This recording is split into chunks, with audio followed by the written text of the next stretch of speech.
located on the river Elbe near Hamburg and want to sail in the direction of the North Sea to gain the necessary distance from problems that some crew members share with each other. That's me, Stephan, who decided to make this film and tell our experiences. And this is Doc Alec, who helps us to learn how to run a ship and is also a marine biologist. Simone is also on board on this trip. She wants to get herself ready for a time full of adventures in the years to come. Preventing death is what our journeys are all about, as adventures on the way to curing cancer. I have been exploring the oceans and making films about the coral seas for years. I am particularly interested in the search for substances for use in medicine. For us, cancer presents itself as a human average and therefore fascinates us. To dive especially shipwrecks, because in case of average, people often come very close to death, or even dying, which is why we choose my former girlfriend and patient at the time, Simone, to enable a sailing adventure. Shipwrecks attract us again and again magically, because these artificial reefs are special biotopes. To create new creatures and plants with perhaps new substances and abilities that are still unknown to us for medicine. What is interesting for us is how wreck biotopes with a higher toxin load still thrive and how these toxins affect life in the wreck ecosystem. It is astonishing how nature makes a wreck its own over decades.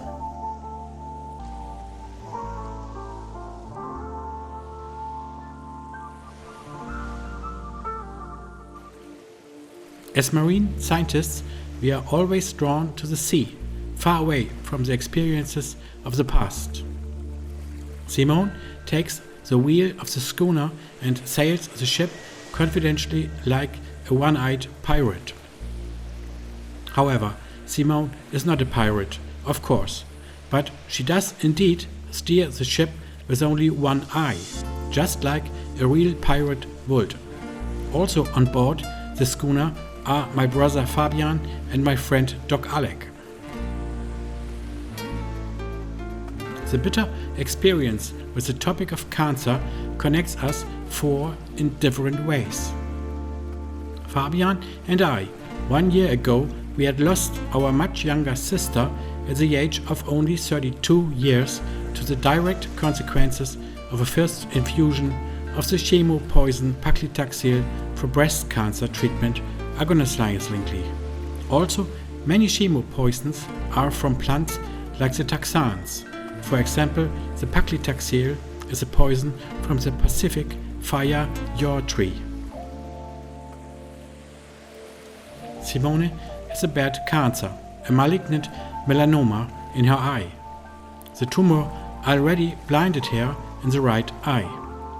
Despite the fact that such ocular melanomas are very rare tumor diseases, they are usually metastasizing quickly and quite often end up deadly.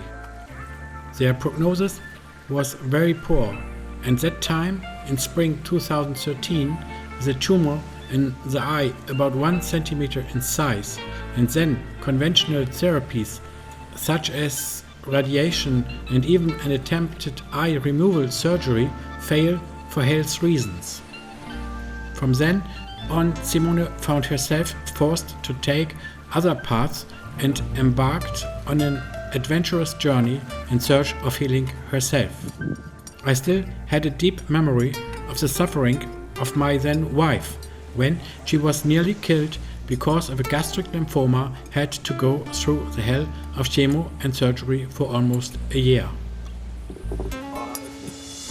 Yeah, in point of my dad, and they found he had a brain tumor. What I then saw was how this chemotherapy and radiation therapy executed my father in the last few months that he still had. I had already lost my father as a child due to his illness. Sailing away from this is now a means for us to distance ourselves from the aggressiveness that is going on in oncological medicine today. People are deliberately exposed to a resulting risk of death with highly toxic chemicals and radiation.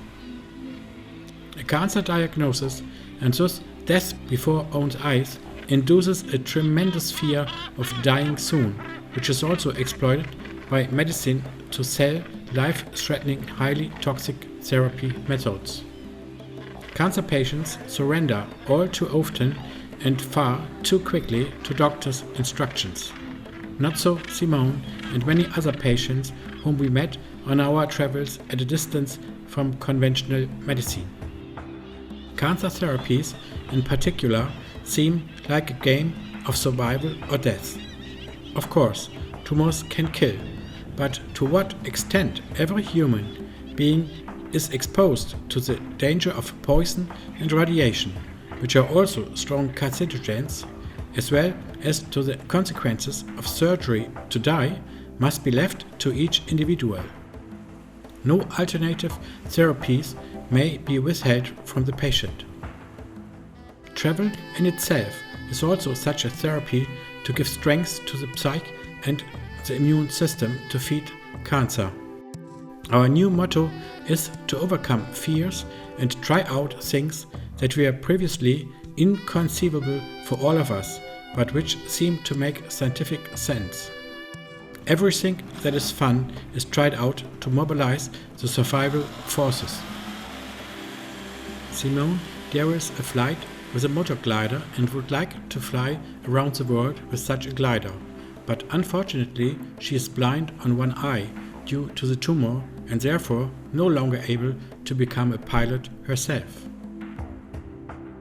Many drugs and plant substances are not approved for oncological therapy and may not be used by doctors, even if they so wish. Without further ado. But every human must decide for himself, without legal consequences, which remedies against life-threatening diseases are his choice.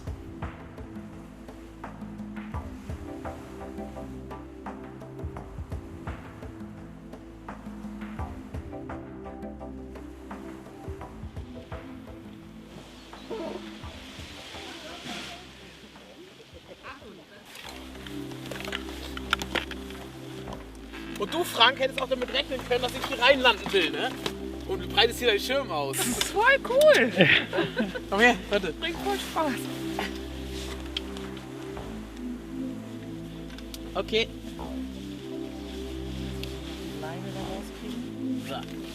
The first time I went through cancer, I expressed myself and I wrote a song.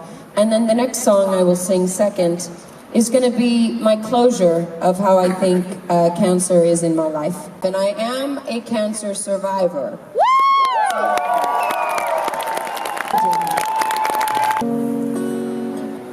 Try to fly away, but it's impossible.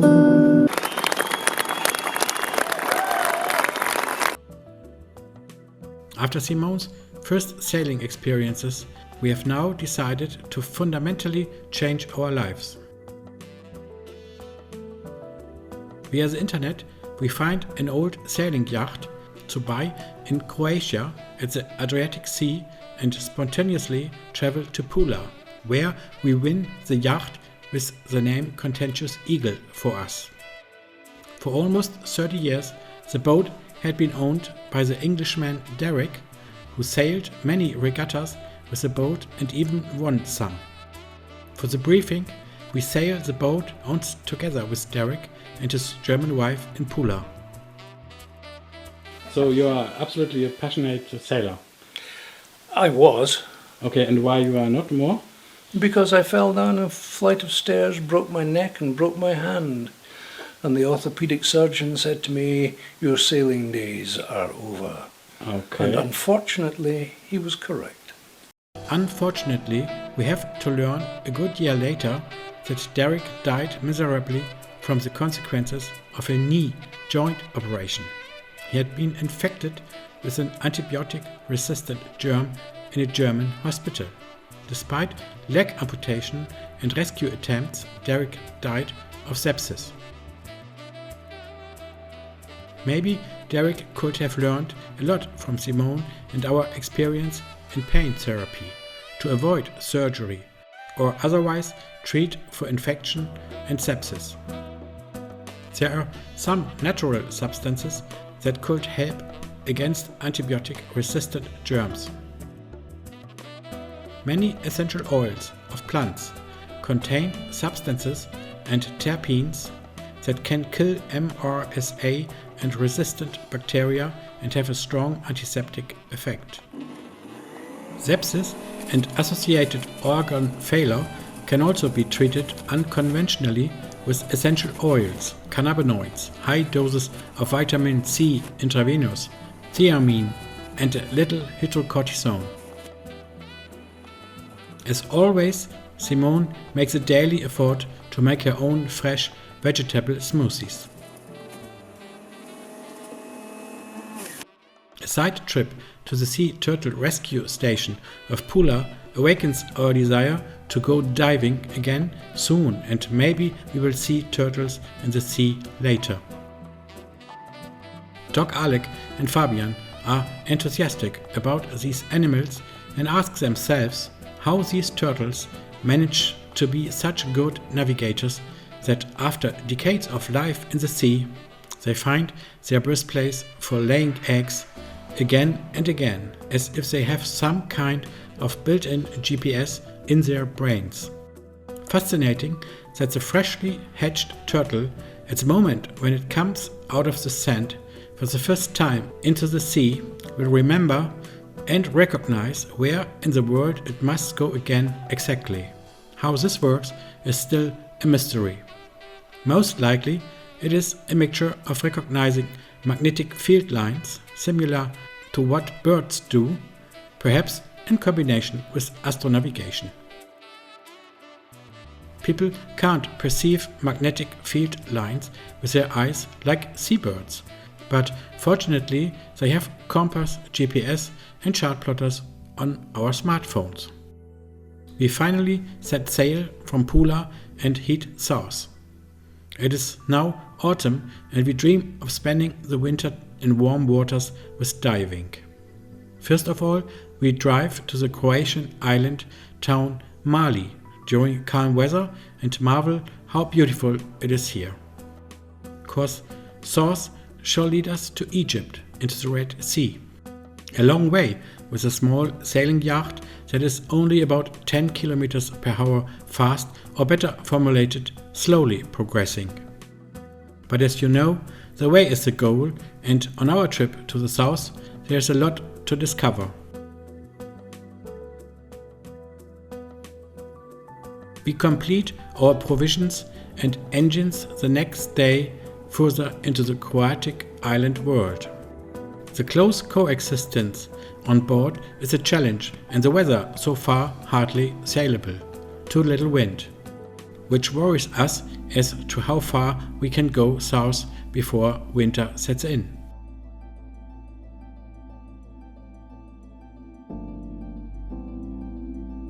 Due to lack of wind, we mainly motor through Croatia and pass the Kornati National Park, consisting of 89 islands. This is the densest sea area with islands in the entire Mediterranean Sea.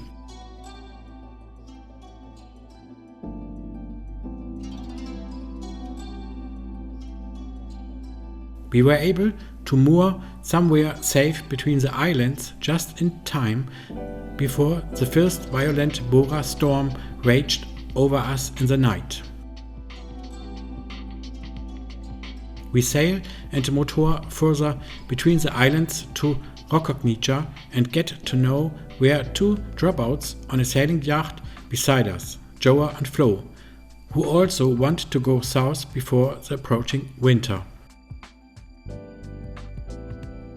The two had their noses full from their jobs, just like us, and silvered everything to afford the yacht and getting out at sea. Somehow, it is much more fun to be on the road with like-minded people. What a coincidence! Also, Joa and Flo had bought their yacht at the same time as us and also wanted to sail south. We reach a small fjord and Alec and I go diving here first.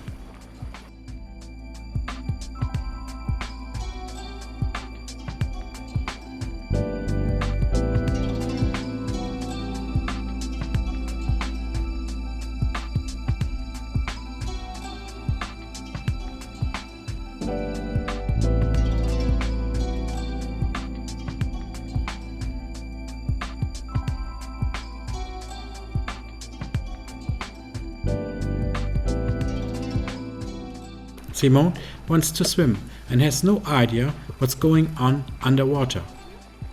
Better that way, too, because she had better not be after the last thunderstorm.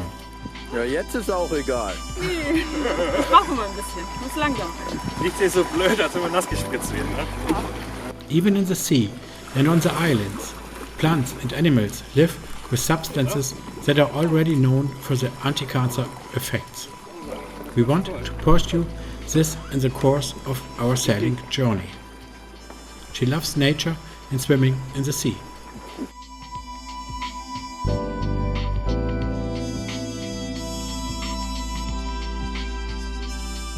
Our next trip takes us to the port of Split, the second largest city in Croatia after Zagreb. The old town with the Diocletian Palace has been declared a World Heritage Site.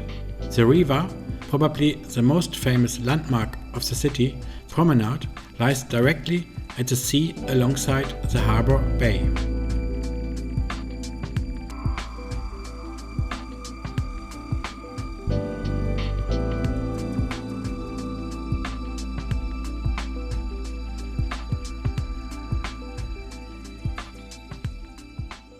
We explore Split and enjoy the architecture.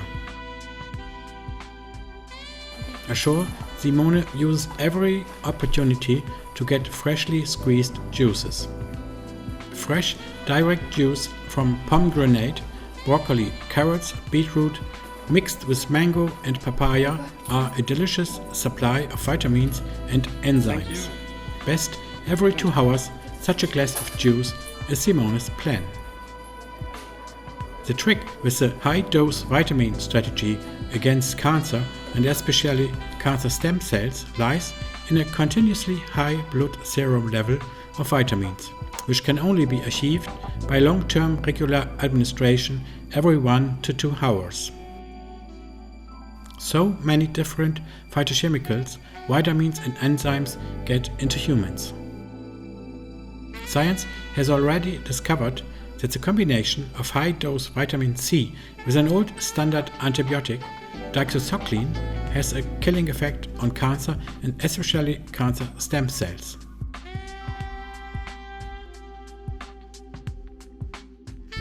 Simone and I decide to leave the boat in Split to explore the interior of Croatia.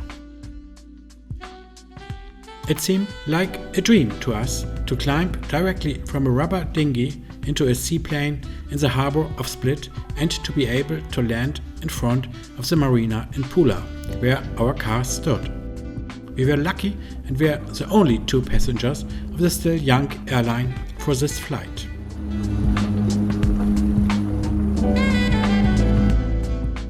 The flight in a seaplane is exciting every second, because the free view into the cockpit on the pilots, when these machines also still fly quite low, makes much possible to observe.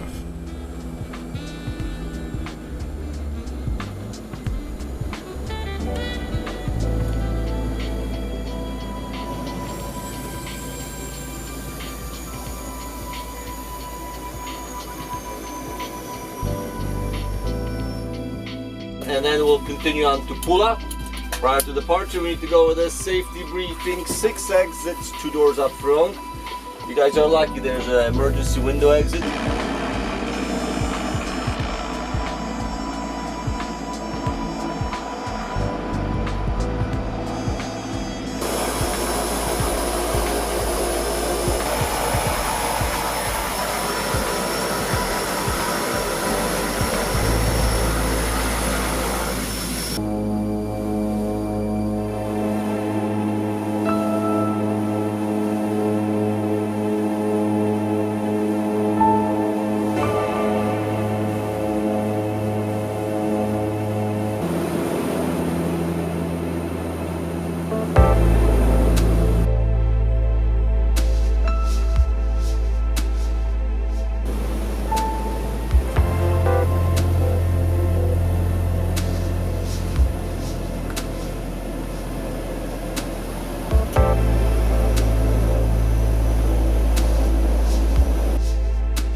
From Pula, we drive to the land of falling lakes. The most impressive natural spectacle in Croatia consists of 16 lakes, which are connected by waterfalls, overflows, and cave systems over lengths of about 7 kilometers.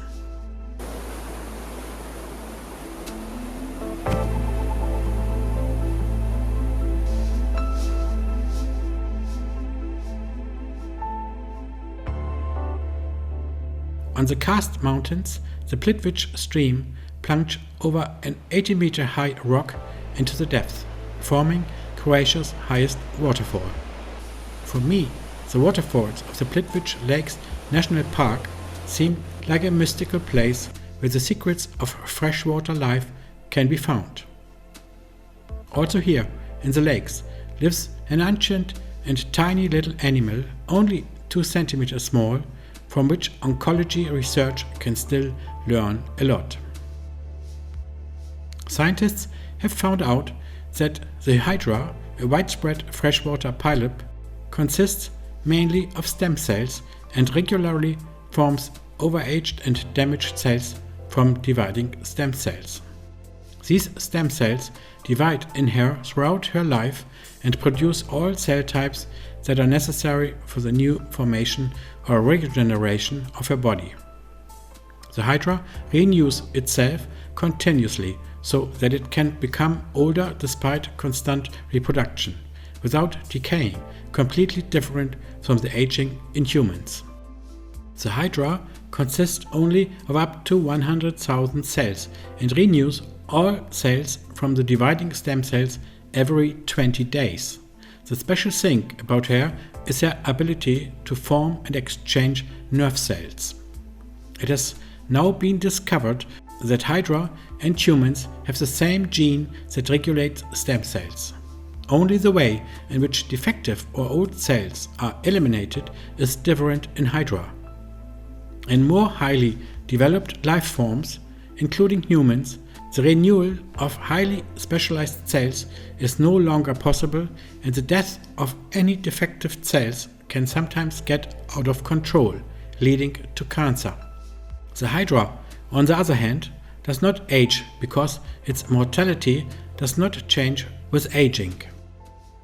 For science, the regulation of cell activity is the key to influencing aging and preventing tumor development. Interestingly, the hydra polyp also possesses an endocannabinoid neurotransmitter system just like in humans. It only consists for more than 500 million years of different development, and yet the hydra has about as many genes as humans, about 20,000.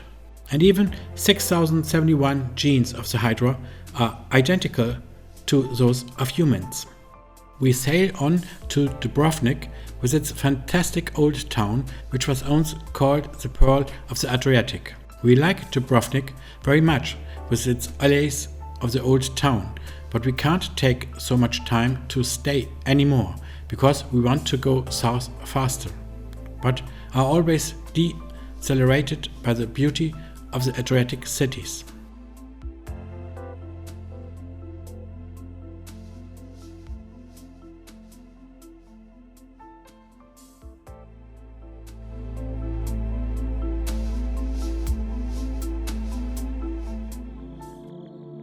Slowly we sail on to Greece, to the island of Corfu. The island is a green dream in the Aegean Sea. It is characterized by rugged mountains and cliffs, as well as beautiful beaches. Corfu's cultural heritage reflects the years it experienced under Venetian, French and British rule before the island finally fell to Greece in 1864.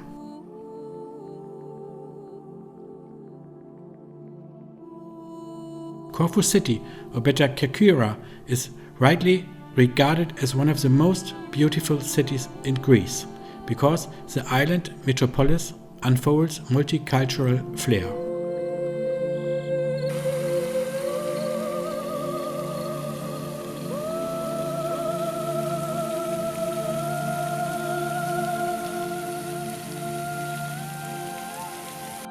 We stay at the Govia Marina, one of the largest marinas in the Mediterranean, and prepare our trips to southern Greece.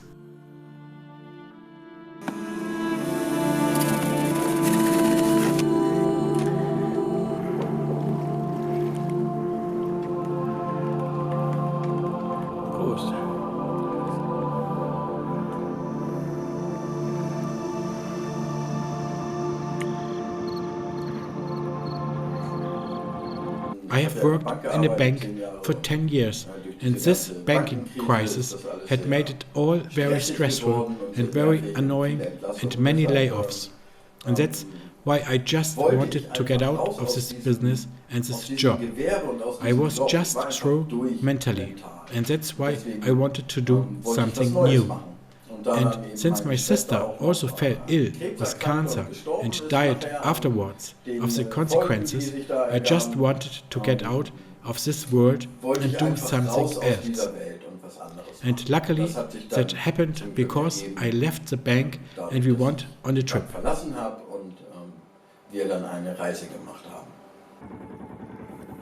In Govia we met our sailing friends Joa and Flo again, who decide to spend the winter on Corfu and only in spring to continue their course south. But the weather is still very nice in late autumn, and we set sail past the islands of Paxos, Antipaxos, Kefalonia to Zakynthos.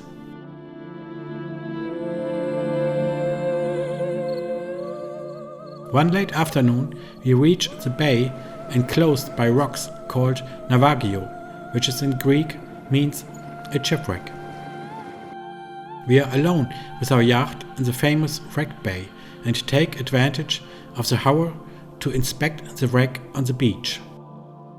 The old rusted steel colossus with its smuggler legend appears to us uncanny, after which the ship was full of duty unpaid cigarettes on a mission for the mafia. The ship drifted here in 1980 in a storm to the beach, but the captain described in court that due to engine problems the ship was grounded in the bay, and later a lot of technology was stolen from the ship there. He was acquitted. Sailing further south, we circumnavigate the Greek mainland, the Peloponnese Peninsula, and set course for the island of Kythera. In Greek mythology, Kythera is the island of Aphrodite. The goddess of love is said to have been born here from the sea foam and to have gone ashore. After our trips from the Adriatic Sea to the Aegean Sea, we set course for Crete and sailed to the old pirate nest Chania. The city was also the capital of Crete for a long time before the larger Heraklion became the capital of Crete in 1971. Simone and I loved the evening strolls over the promenade of the old Venetian port of Chania, where we stay with our sailing yacht again and again and for a long time in the marina.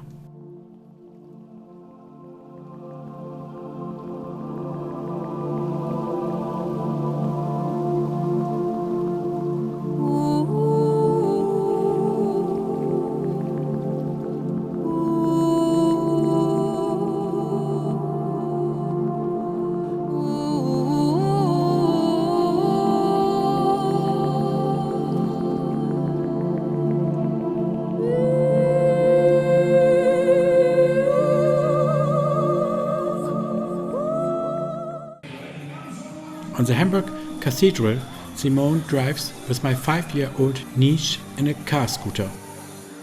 For Simone, herself a mother who suffered from cancer, it is hardly bearable that my sister and the mother of my niece died directly within a few hours from the consequences of chemotherapy and would not have died from the breast cancer for a long time. A comprehensive therapy which I consider very promising. So one should not rely on a single form of therapy. A tumor is not a homogeneous structure.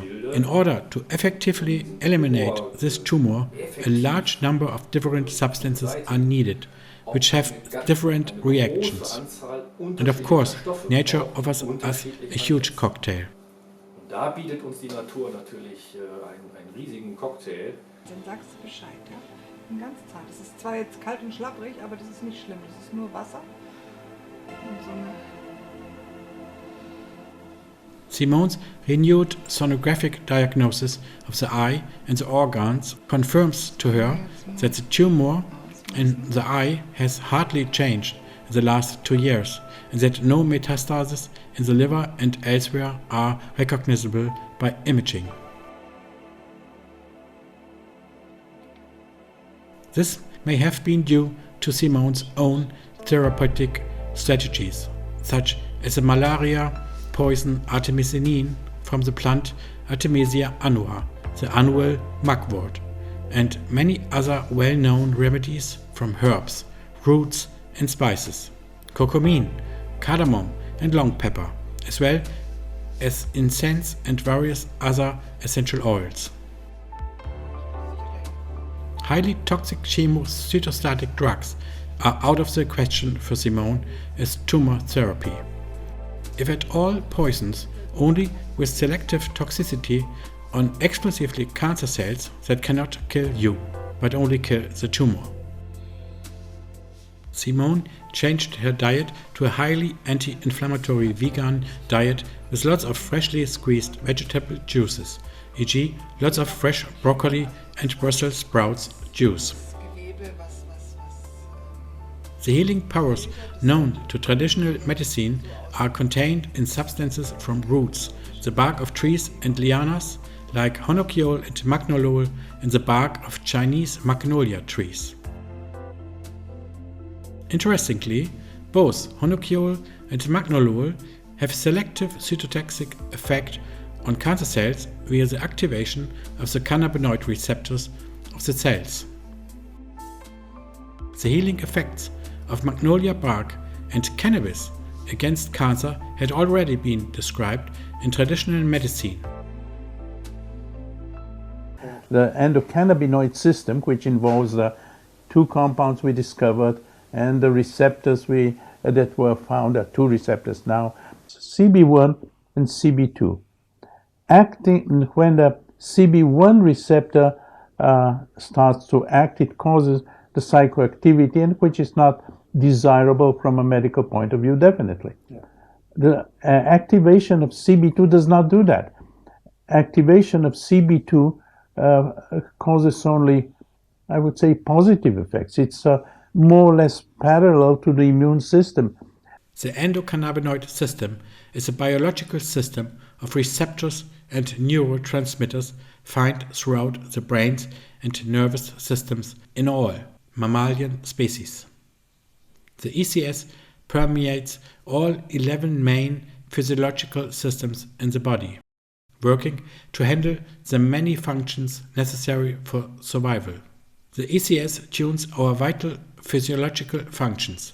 It promotes homeostasis and affecting everything from sleep, appetite, pain, inflammation, memory, mood and reproduction. The ECS helps to regulate homeostasis across all the major physiological systems, ensuring they are all working in harmony.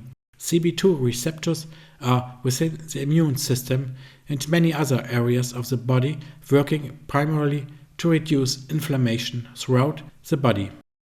Inflammation is a process the body undergoes to heal infected or damaged areas in the body. Inflammation is a main cause of many different medical conditions in each part of the body. The endocannabinoid system performs different tasks. The ECS always has one goal in mind: homeostasis. Endocannabinoids are molecules that closely resemble the main phytochemical in the cannabis plant called delta-9-tetrahydrocannabinol, or short THC. Because THC is so similar to the brain's own endocannabinoids, such as anandamide and 2-AG, smoking cannabis directly affects the brain of the user. When someone smokes cannabis, the THC molecules quickly reach the brain.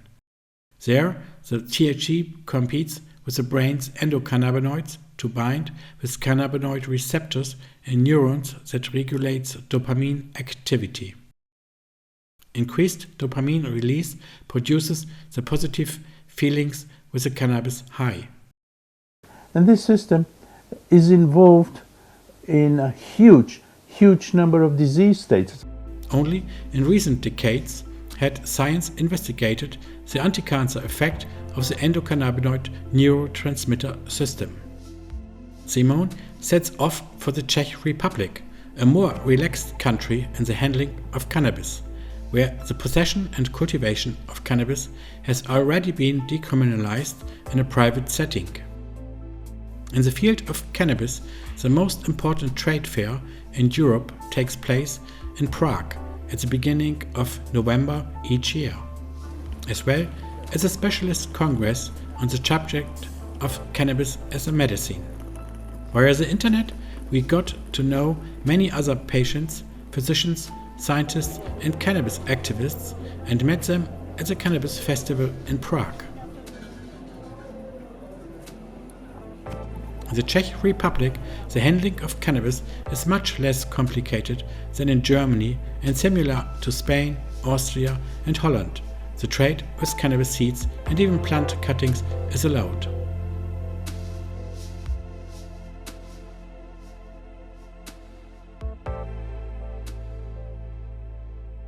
A tour of the fair gives the impression that cannabis substances help many people with all sorts of ailments and are rather regarded as medicine in the Czech Republic.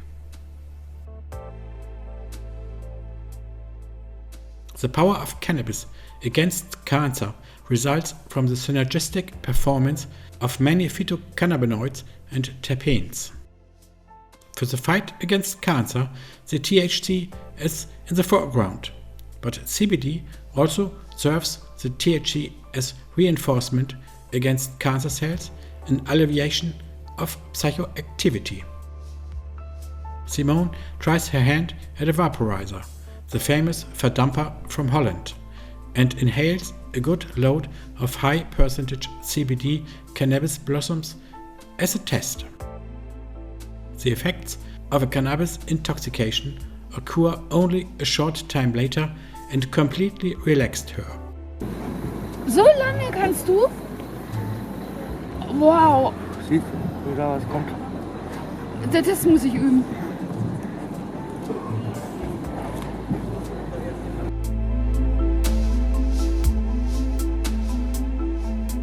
Ich kann einfach loslegen. So richtig.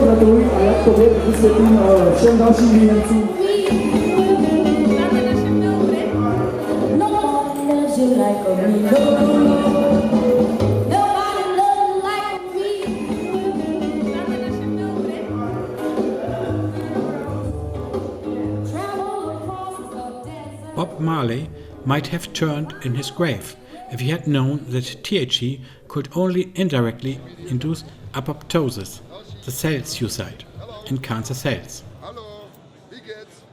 Bob Marley, who was seriously ill with melanoma himself at the time, probably had no idea that the dose of THC was important, because only a high dose of THC has an antitumoral effect in humans, according to the practical findings of the scene. Bob Marley had been treated with chemo in Germany for a long time without success before his death. Marley died of his melanoma brain metastases. The psychoactive effects of cannabinoids include things like euphoria, feelings of well-being, relaxation, stress reduction. So we should keep this in mind and talk to the doctors and say that, well, some psychoactivity may not be that bad. Cannabinoids, and we know that cannabinoids can kill cancer cells. And what we know today is that what cannabinoids do on cancer cells is activating a cellular program that is called apoptosis, which in very easy words means suicide. So in summary, we know that cannabinoids inactivate AKT and induce cancer cell death by apoptosis. And this happens not only in glioblastoma cells, but also in breast cancer cells and in many other different types of cancer cells. At least the three main features of this molecular mechanism that I just described occur in basically all the cancer cells or cancer models that have been studied. And this is very good because when you combine THC and CBD, you are attacking the tumors from different sides. And the response, the final response, is greater than the one produced by each of the compounds separately. So the difference may be who is the trigger of these responses. If THC, in the case of glioblastomas, for example, we have seen that THC is the most effective one. Or CBD, in the case of HER2-positive cancer, we know that CBD works at least as good as THC, but the final cellular response seems to be the same. So it's cells committing suicide in response to cannabinoids. Well, no, they are trying to move to a clinical trial with glioblastoma patients and with patients with GBM, glioblastomas, and away from the big pharma companies. Eating of the most potent cannabis extract, which you can produce, you usually start with small doses of about 5 milligrams and then increase the dose gradually to about 1 gram a day. I myself have witnessed how a friend of mine in Prague, within 45 days, by daily application of THC oil to his basal cell carcinoma, brought this completely into remission and achieved a clean wound healing. Yeah, they have the right to do whatever they think it's necessary to heal themselves. So that's a right, that's a human right. So nobody has the right to forbid them to do what they think is best for their health. In Prague, we follow home patients who prefer to remain anonymous, and they share with us their knowledge about the cultivation of medicinal cannabis strains that contain a lot of CBD. Cannabis activists show Simone in Prague how extracts are produced from cannabis plants. The question is always whether substances also work and help in humans, even if the efficacy have been researched, proven and credible in cell cultures or mouse studies.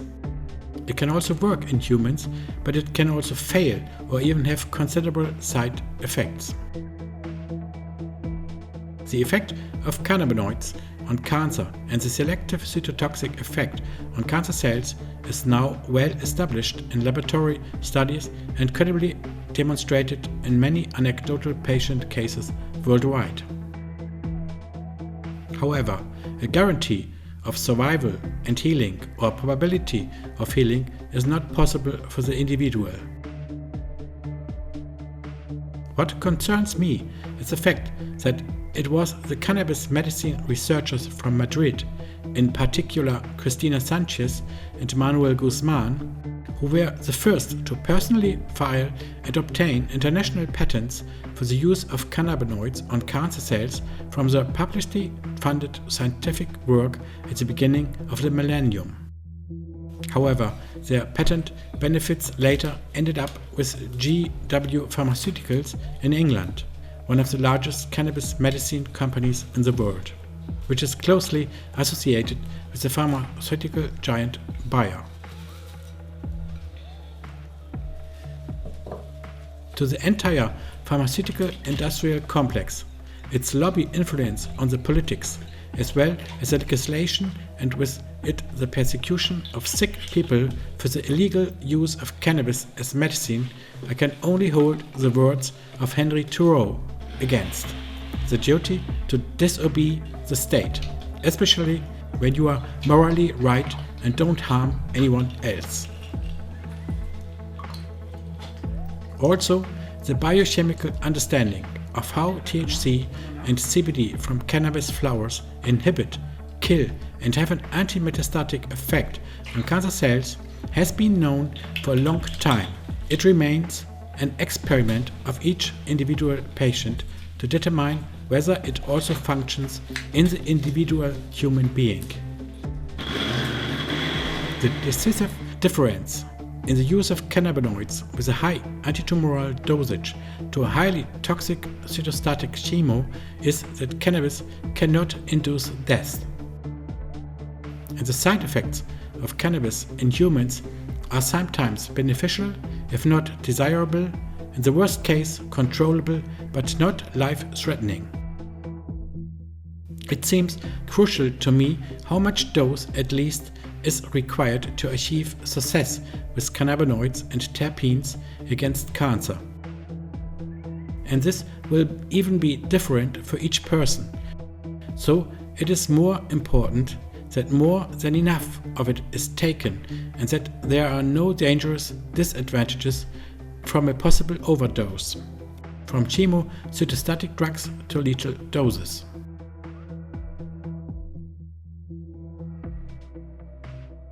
In addition, phytochemicals can be easily combined with other drugs, have a selective cytotoxic effect on almost all cancer cells.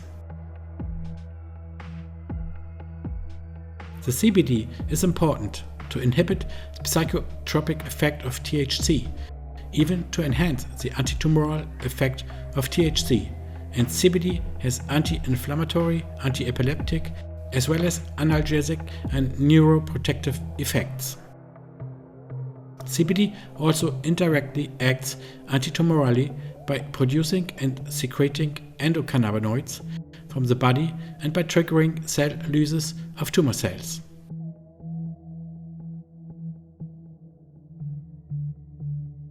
With the laboratory distillation, the solution, alcohol, was recovered and an oily concentrate of mainly cannabinoids and terpenes remains. The secret of the cannabis effect lies in the interaction of many different cannabinoids and terpenes of the plant. The many varieties have very different effects on the metabolism, the immune system, and the psyche of humans. An extract of the whole cannabis flower with all substances is always more complex, more effective and better than an isolated single substance, such as THC or CBD as a drug alone. This still hot liquid extract is usually mixed with the native coconut oil as carrier fat and filled into syringes for later filling of capsules, which are then used for rectal ingestion as suppositories or orally as tablets. The oil from the syringes can also be absorbed as drops directly into the mouth via the mucous membranes, usually under the tongue. Only when the THC acid from the raw flower is heated sufficiently does the THC transform and thus have partially receptor activating and thus psychoactive effect in the brain, as if THC were to unfold its full anti-cancer effect via internal cell signaling pathways. The mangoes contain terpenes, terpene myrcene, which is also contained in cannabis. So now I had the leaves and blossoms and prepare the smoothie or the amount, which is then frozen in ice cubes.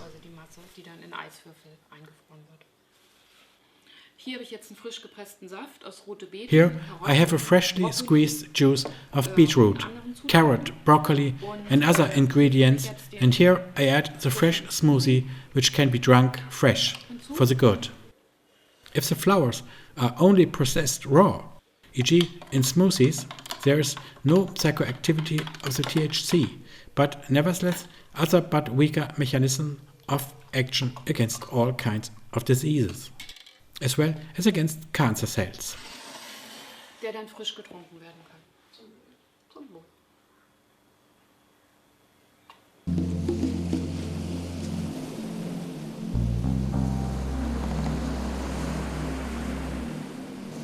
Crete is a paradise for sun lovers, not only on the beaches, but also in the mountains, where Simone feels attracted.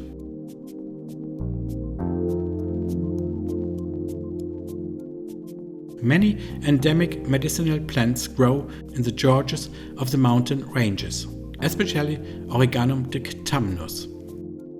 The plant grows wild only in the mountain canyons of Crete, as in the famous Samaria gorge. Dictamnus is considered as a universal medicinal herb. Dictamnus infusions in the teas are said to promote wound healing and alleviate digestive problems. The Greek doctors of antique believed that Dictamnus could even cure all diseases. The plant is also used as an extract tincture, as well as its essential oil for various ailments as a traditional remedy.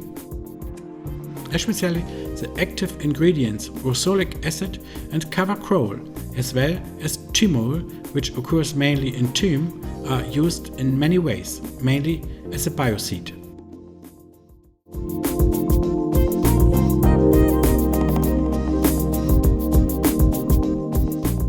Matala was a stronghold for hippies and dropouts in the 60s. Especially the rock caves there served as dwellings for the international hippie community. For us, the second most beautiful beach of all Greece lies on Crete in the Bay of Elafonisi, a kind of sandbank with turquoise flat water and finest sandy beach, as well as dunes. Here, on the offshore island of Elafonisi, much wild thyme grows. The thymol and cavacrol it contains have a strong antibiotic and cytotoxic effect on cancer cells. The bactericidal and fungicidal properties of cavacrol were already known in ancient Egypt.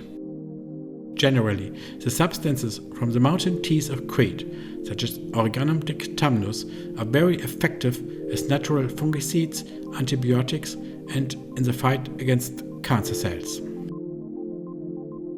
In many herbs, spices, and essential oils, as well as in hops and cannabis, a phytochemical is almost always present. Beta-caryophyllene is a terpene and cannabinoid at the same time and has a cytotoxic effect on cancer cells and regulates inflammation via its selective partial binding to the cannabinoid receptor 2. These wild herbs belong in every dish of the Mediterranean diet. I am still of the opinion that I would like to continue growing my own cannabis. I can get it on prescription now, but it doesn't do me any good. It brings me nothing what I experience now in the last months in the pharmacy. I don't know what is available in the pharmacy right now. That they want their support, or at least what they want behind me.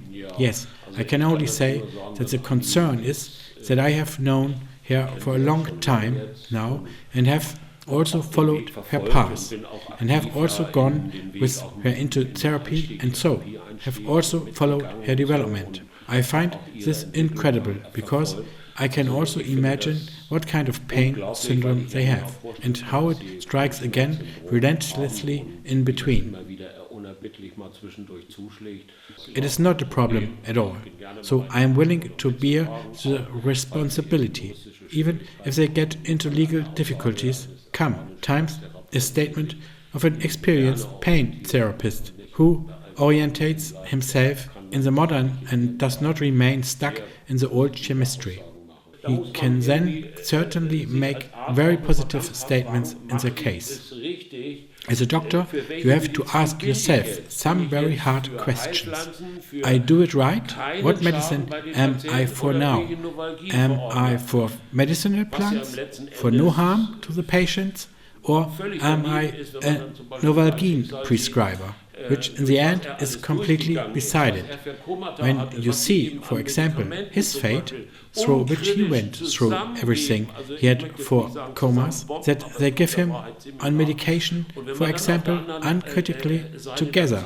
So I don't want to say bombs together now, but it comes pretty close to the truth.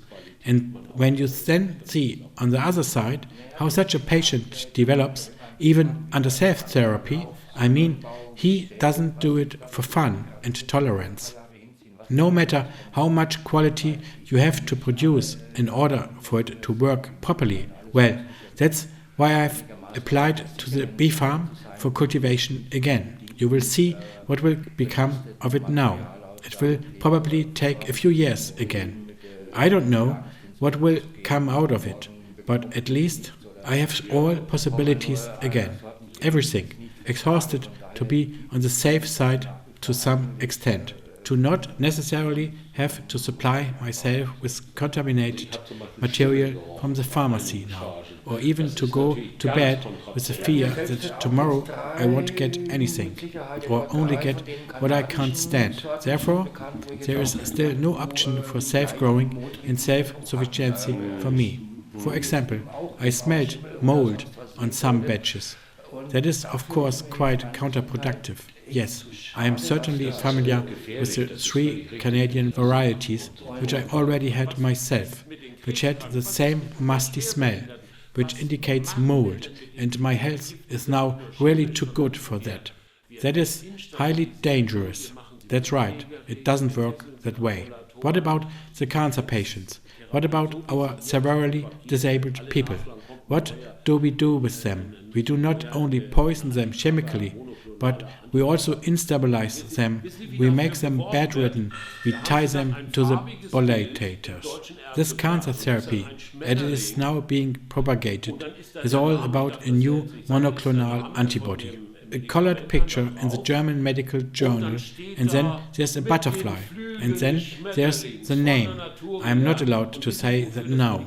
The name of the medicine, and then there's with the wings of the butterfly, learned from nature. And do you know what the drug is approved for? That is approved when they have all the drugs, when the poor patients are still behind them and have survived the therapies and the ovarian cancer so far. Then they get that gain so that they can survive another 5 months longer. That is the study medicine. I completely reject that. Every person is different. I can only oppose this whole development with a very strong no. I also got to know a lot of patients who have already treated themselves with alternative strategies. And I would like to tell you a story about a person I was able to witness personally, and had prostate cancer, which was also treated surgically by removing the whole prostate. Then he was seriously harmed with radiation therapy, and then he was treated for a year with hormone withdrawal therapy.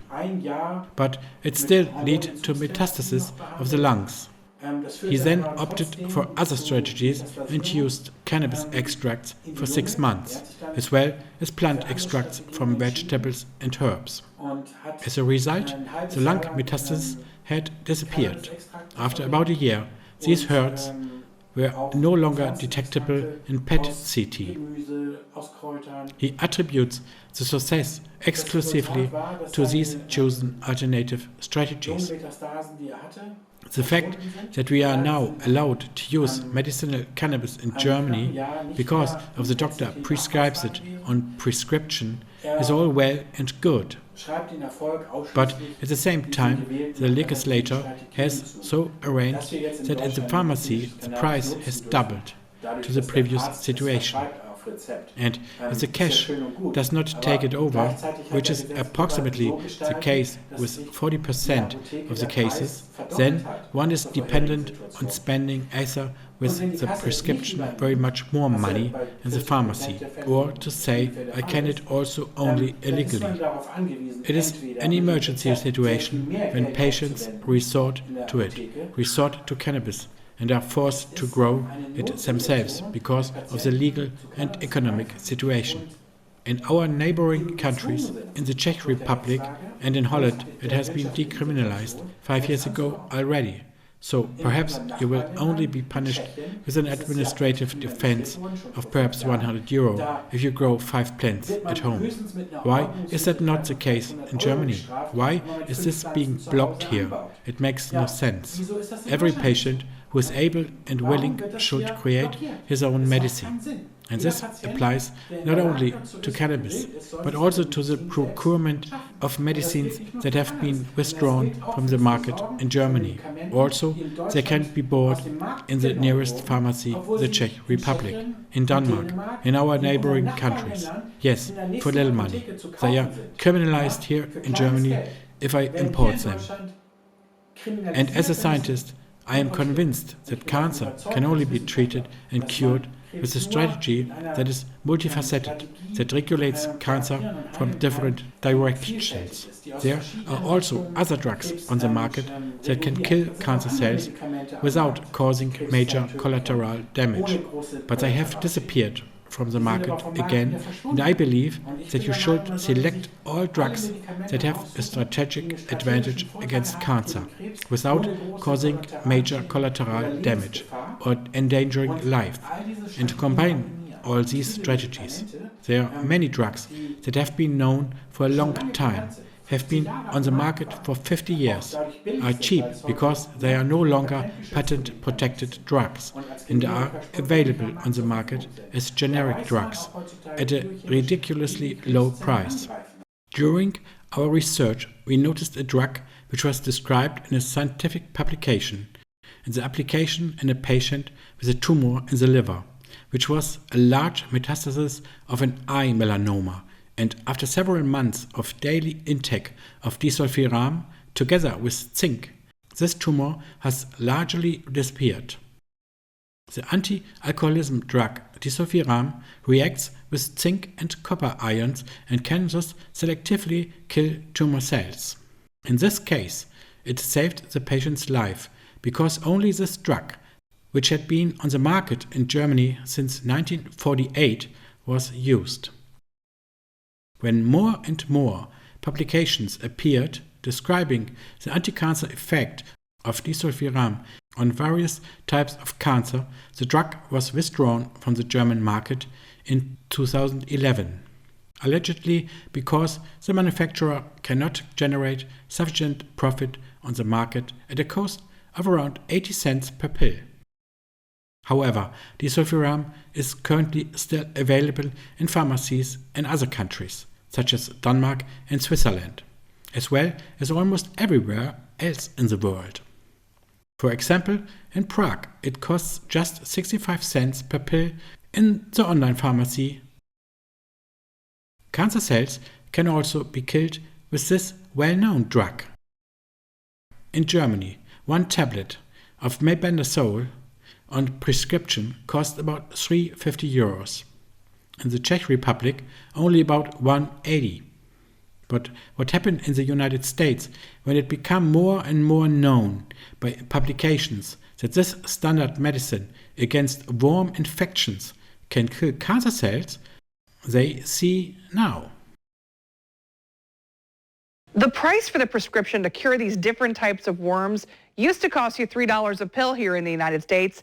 Now it'll cost you between $500 and $600 for that very same pill. Doctors and patients are angry and both want answers.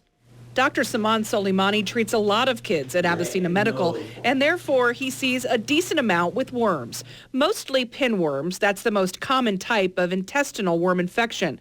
The treatment is easy, 1 little pill, and they're usually gone. So when he prescribed it this week, he was shocked. The pharmacy called me about an hour later saying the treatment is about $1,800. and it's not covered by pretty much any insurance company. Prices for the drug mebendazole that goes under the brand name Enverm multiplied seemingly overnight. I literally had to ask twice. I'm like, you must be joking. It's not a joke. It's something pharmacist Gary Roberts sees happen a lot. The end loser is the patient. Roberts says prices usually spike because of supply and demand or research and development. But in some cases, he says prices multiply because there's nothing stopping these companies from charging what they want. How much profit is too much profit? And that's the question that needs to be asked. While there are new steps from President Donald Trump's administration to prevent steep increases in drug prices, right now it's perfectly legal, and there are no regulations in place to stop companies from naming their price. Mebendazole is just one price hike example, but in this case, there could be a specific reason. Mebendazole could help fight cancer. As soon as there was some data that potentially this class of medication can have anti-cancer benefits, that's where literally the sale happened and the prices went up 40,000%, you know. So they have to be linked. Dr. Soleimani is referring to clinical trials at Johns Hopkins University. By accident, mebendazole was found to possibly stop brain cancer in mice. Back in 2012, research began to try and prove mebendazole could stop cancer. In 2015, Impact's laboratories acquired all the rights to the drug. When we asked why the price is so high, Impact spokesman Mark Donahue had only this response. Enverm, again the name brand for mebendazole, is the only FDA-approved prescription treatment for pinworm, with a 95% cure rate in a single tablet. Donahue said that he couldn't comment on the cancer research. When a medication's been around for 40, 50 years, and that's available everywhere else for pennies on the dollar, and you suddenly charge $500 a pill because you found the new benefit, it just looks kind of unethical. All I can say is, it's about people, and it makes me want to poke. The question arises as to whether the use of warm drugs in humans can also lead to the disappearance of cancer. In the search for such patients, I come across cases on the internet that have already successfully turned their tumors around with anti-worm drugs, even to the point of full remission. Also, conventional medicine with typical chemotherapy and radiation therapy, as well as operations, had already failed and further metastasis could not be stopped. I found such a case via internet in the United States. An elderly man who has suffered from the particularly malignant small cell lung cancer, and his skull was full of metastases. He not only treated himself with cannabis extracts, but also combined an anti-worm agent with vitamins and curcumin. It is noteworthy that the patient had treated himself with an animal anti-worm agent, the so-called fenbendazole, which is very similar to mebendazole and also very cheap in the world. Joe had turned his almost deadly lung cancer through this cocktail strategy to full remission, thanks to a tip from his vet for a dog treatment. There has also been extensive scientific research into how mebendazole and the veterinary fenbendazole attack cancer cells. But there are other well-known cheap drugs for a cocktail strategy against cancer. For example, another well-known anti-worm drug, niclosamide, which has a killing effect on cancer cells mutated to the p53 gene, and in 50% of all tumor cells, the genome guard gene p53 is defective. Elephants, same as humans, have lifespans around 70 years or more. But they have 100 times more cells than humans, and their cells rarely mutated to cancer. Only less than 5% of known elephant deaths are related to cancer. But for humans, cancer-related death is up to 25%. Scientists have found that elephants have 20 copies of the gene called TP53, which acts as a genome guardian and suppresses tumor development. Humans, on the other hand, have only one TP53 gene, partly from their parents. Favorable standard drugs can have a serious effect on the metabolism of cancer cells. Monique Borghese, who traveled to Long Beach from Brazil, is one of those patients. Almost 4 years ago, she was diagnosed with a large tumor near her kidney called an adrenocortical carcinoma. This is a very aggressive and rare tumor. By the time Monique met Dr. Nagorny, she'd already had surgery and chemotherapy, but the cancer had come back and was growing in her lung. Basically a death sentence. Just 26 years old, Monique was withering away. And I wasn't sure she was treatable. To learn more about Monique's cancer, Dr. Nagorny needed a piece of her tumor. That meant surgery. Once the sample arrived in the lab, it was chopped up into dozens of tiny samples. Those samples were then treated with a variety of drugs to see which, if any, could kill her cancer cells in the lab. Some of Monique's tumor cells were treated with the harshest cancer killers on the market. Cisplatin and Taxol didn't work. Others were treated with drugs far milder. The drug that killed Monique's cancer, better than anything, turned out not to be a cancer drug at all, but rather a common diabetes drug called metformin. These drugs don't know what diseases they were invented for. 3 months after starting metformin in 2015, Monique got a CAT scan. Her doctor in Brazil gave her the news. While her post-chemo hair was growing back, her lung tumors were shrinking. It was a miracle. Between their in-person visits, Monique and Dr. Nagorny have stayed in touch via Skype. You're still taking metformin, yes? Yes. And your life is normal? Yes, normal. I breathe perfect.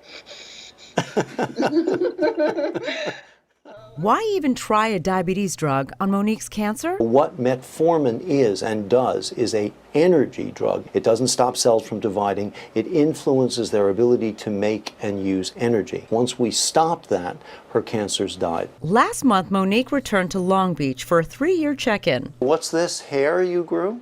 Yes. 3 years after starting metformin, the drug is still working. And 4 years after being told she was terminal, I'm here, I'm fine, and I'm so thankful. I don't know that I've cured Monique, but I know that Monique is well and alive. I love my life. I love to live. I want to live a lot of years, many years. Dr. Nagorny is now investigating what Monique's experience could mean for other patients. Going after cancer cells at the level of metabolism, at the level that they make and use energy, is a fundamental change in our thinking. There are different kinds of brain tumors. It's important to discriminate between primary brain cancer, which is a tumor that's born in the brain, and that's actually pretty rare. And then there's metastatic brain cancer, which is 5 times more common.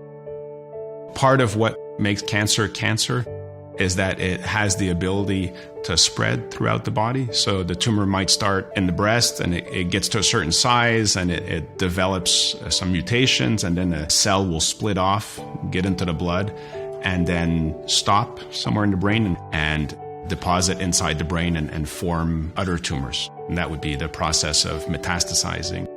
There is a blood-brain barrier, and that barrier works very well at keeping toxins and infections and other things floating around through our blood out of the brain.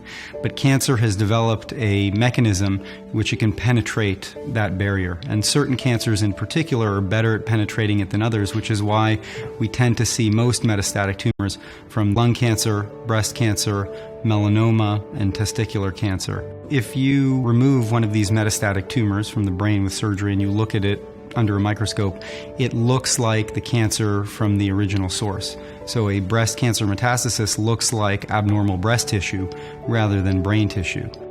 They're growing into a ball of cells that is the cancer, but they're not incorporating themselves into the brain.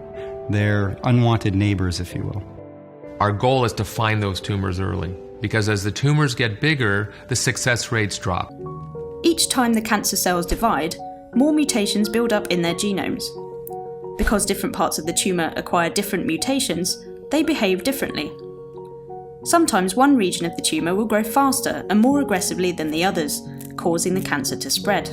I was diagnosed with a very aggressive form of breast cancer in September in 2012.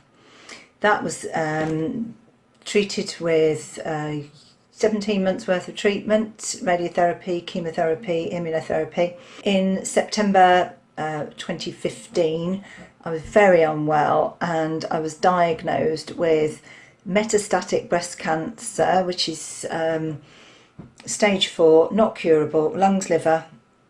And in January 2017, I was diagnosed with 12 brain tumours. Now that was the most devastating part of my entire life, and I thought, that's it, it's curtains for me, because basically once it's spread to the brain, breast cancer is, the prognosis is not good and treatments don't work so well. I get off-label drugs. Now these drugs are repurposed, they're normally used for things like diabetes, treating worms, antibiotics. But these can help to slow the metabolism of cancer down, and they work pretty much by the metformin reduces the amount of insulin in the blood, so that helps to starve the cancer and changes the way it metabolises. And it also, metformin also affects stem cells. Now stem cells are what proliferate and grow to grow new tumours, and a lot of chemos don't sort of affect the stem cells, so they get rid of the tumours, but you still got these stem cells going around, and these stem cells then develop again, so the cancer keeps coming back. So that obviously will help with that. Then the mebendazole, that helps with angiogenesis, the formation of the new blood vessels, so that is another way in which it attacks the cancer. And the antibiotics and then the statins as well, they all have a different effect on the growth cycles and metabolism of the cancer. These drugs will work on all cancers. The research is looking good. There's lots of research ongoing, but unfortunately there's not enough for it to be included in cancer care at the moment. It might be included in the future, but it's not included yet. Well, I ain't waiting till the future because I want a future. So I decided to go and get these drugs. The consultation was about £300. The drugs are about £60 for 3 months. It's an absolute bargain, I think, it's keeping me well. Admittedly, I have had a few problems with chemotherapy that it was very toxic for me.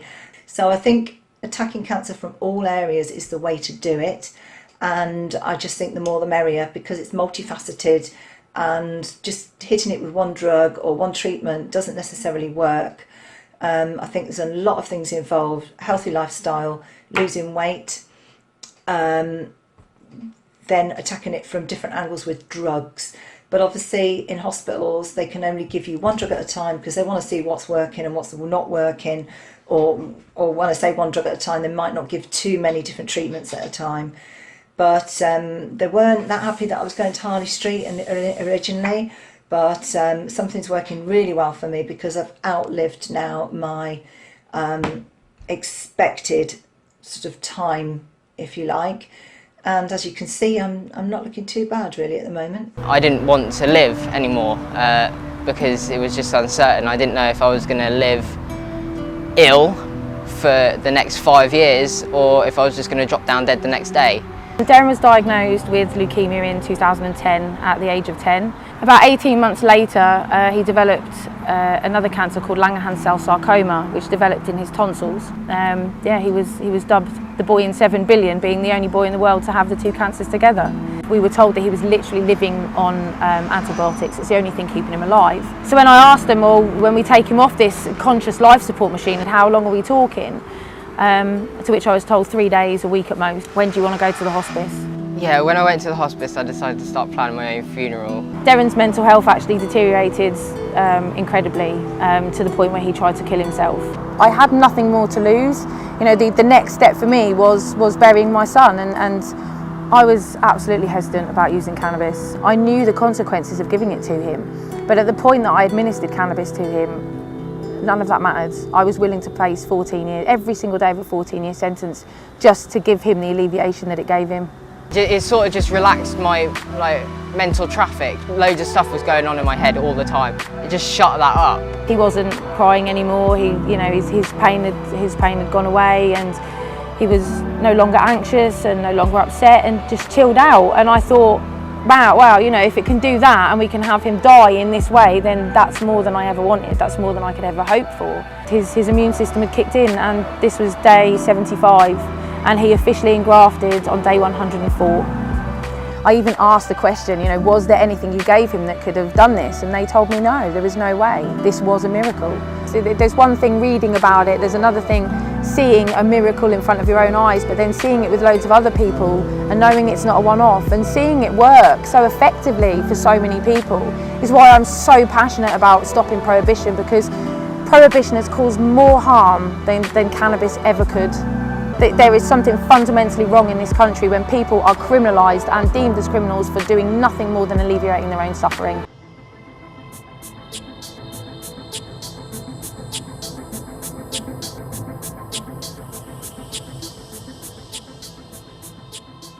My name is Hope Stringer. I'm 27 years old, and in December 2014 I was diagnosed with a rare form of sarcoma. It presented as 2 tumours in my neck. I had surgery followed by chemotherapy, lots of radiotherapy, and unfortunately a new tumour grew back straight away, which I then followed up with more surgery and more radiotherapy. And 3 years went by and I've been in remission, but unfortunately in December 2018, just gone, I found out that it's actually come back and has spread this time to my lungs. The disease is now technically considered incurable. I have 11 tumours, and the biggest one I think is just over 2 centimetres, and the rest are small ones. All in the lung? Yeah, all in the lung. Okay. And the lymph nodes as well. Okay. So this time I've decided to go think outside the box and go for more non-conventional treatments, alternative and natural stuff. But yeah, so at the moment I'm taking quite a high dose of CBD and THC oil, with some other repurposed drugs. Yeah, phenmendazole and menbendazole, as well as disulfiram, doxycycline, and lots of natural, not natural plant extracts, curcumin, vitamin E, magnolia extract. I feel great at the moment because I've got no side effects and it's all natural, and I believe that by going down the natural path, started all of this new regime. I've had one scan since which shows that there's been no growth, so as it stands things are stable, so the next scan we're hoping for some shrinkage. Okay. Not great really with any other treatment options because they haven't really been proven to work, and they do have some risks involved, so yeah, my favourable option is the natural path. I'm 100% convinced that this is a possible treatment option. Obviously it's not a cure because otherwise everyone would do it and there would be no people dying from cancer anymore, but I do genuinely believe that this is an option and the best way. We're so lucky in this day and age that we live in that there is so much on the internet. Like I feel sorry for people years ago because there is just you have to listen to what your doctor says if you didn't have the internet. Yeah. So thank God we have the internet now. Yeah. So the internet is like a swarm intelligence. Yeah. And all the anecdotal cases in the world give a good feeling to try. Yeah, definitely. Without when I first got re-diagnosed with the metastasized disease, I left the doctor's surgery thinking I'm going to die like very quickly because all he was offering me was a chemo that he told me doesn't work, and he said that's literally all we can do. But thankfully, after meeting so many different people and talking to other people, that's not true, and there is a lot that can be done. This is one day so far. I've already taken my morning ones and the first thing on the empty stomach, and that's just some of them. And then when I go home, I'll take my CBD and THC oil. As well as that, I'll be doing lots of juicing of just green vegetables, broccoli, kale, spinach. I do lots of yoga every day. Yeah, that's been a big part of my healing journey. As well as I meditate every day. You try the whole available. Yeah, the dream is to be healthy again, and hopefully go on to help other people see the natural ways. All the business that exists around the cancer is, of course, questionable. It's about earning money, that is actually legitimate. Our society is structured in this way. In this particular case, it is morally questionable because, of course, money is earned with the suffering of other people. And the healing is always a topic during the treatment.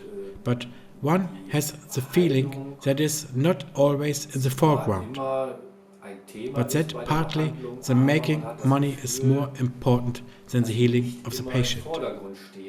And to see that is actually the code of the system makes very clear.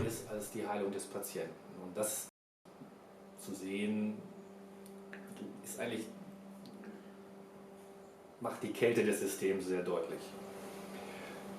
There are many examples of highly effective drugs being taken off the market where, for example, patent protection has expired, simply because there is no money to be made.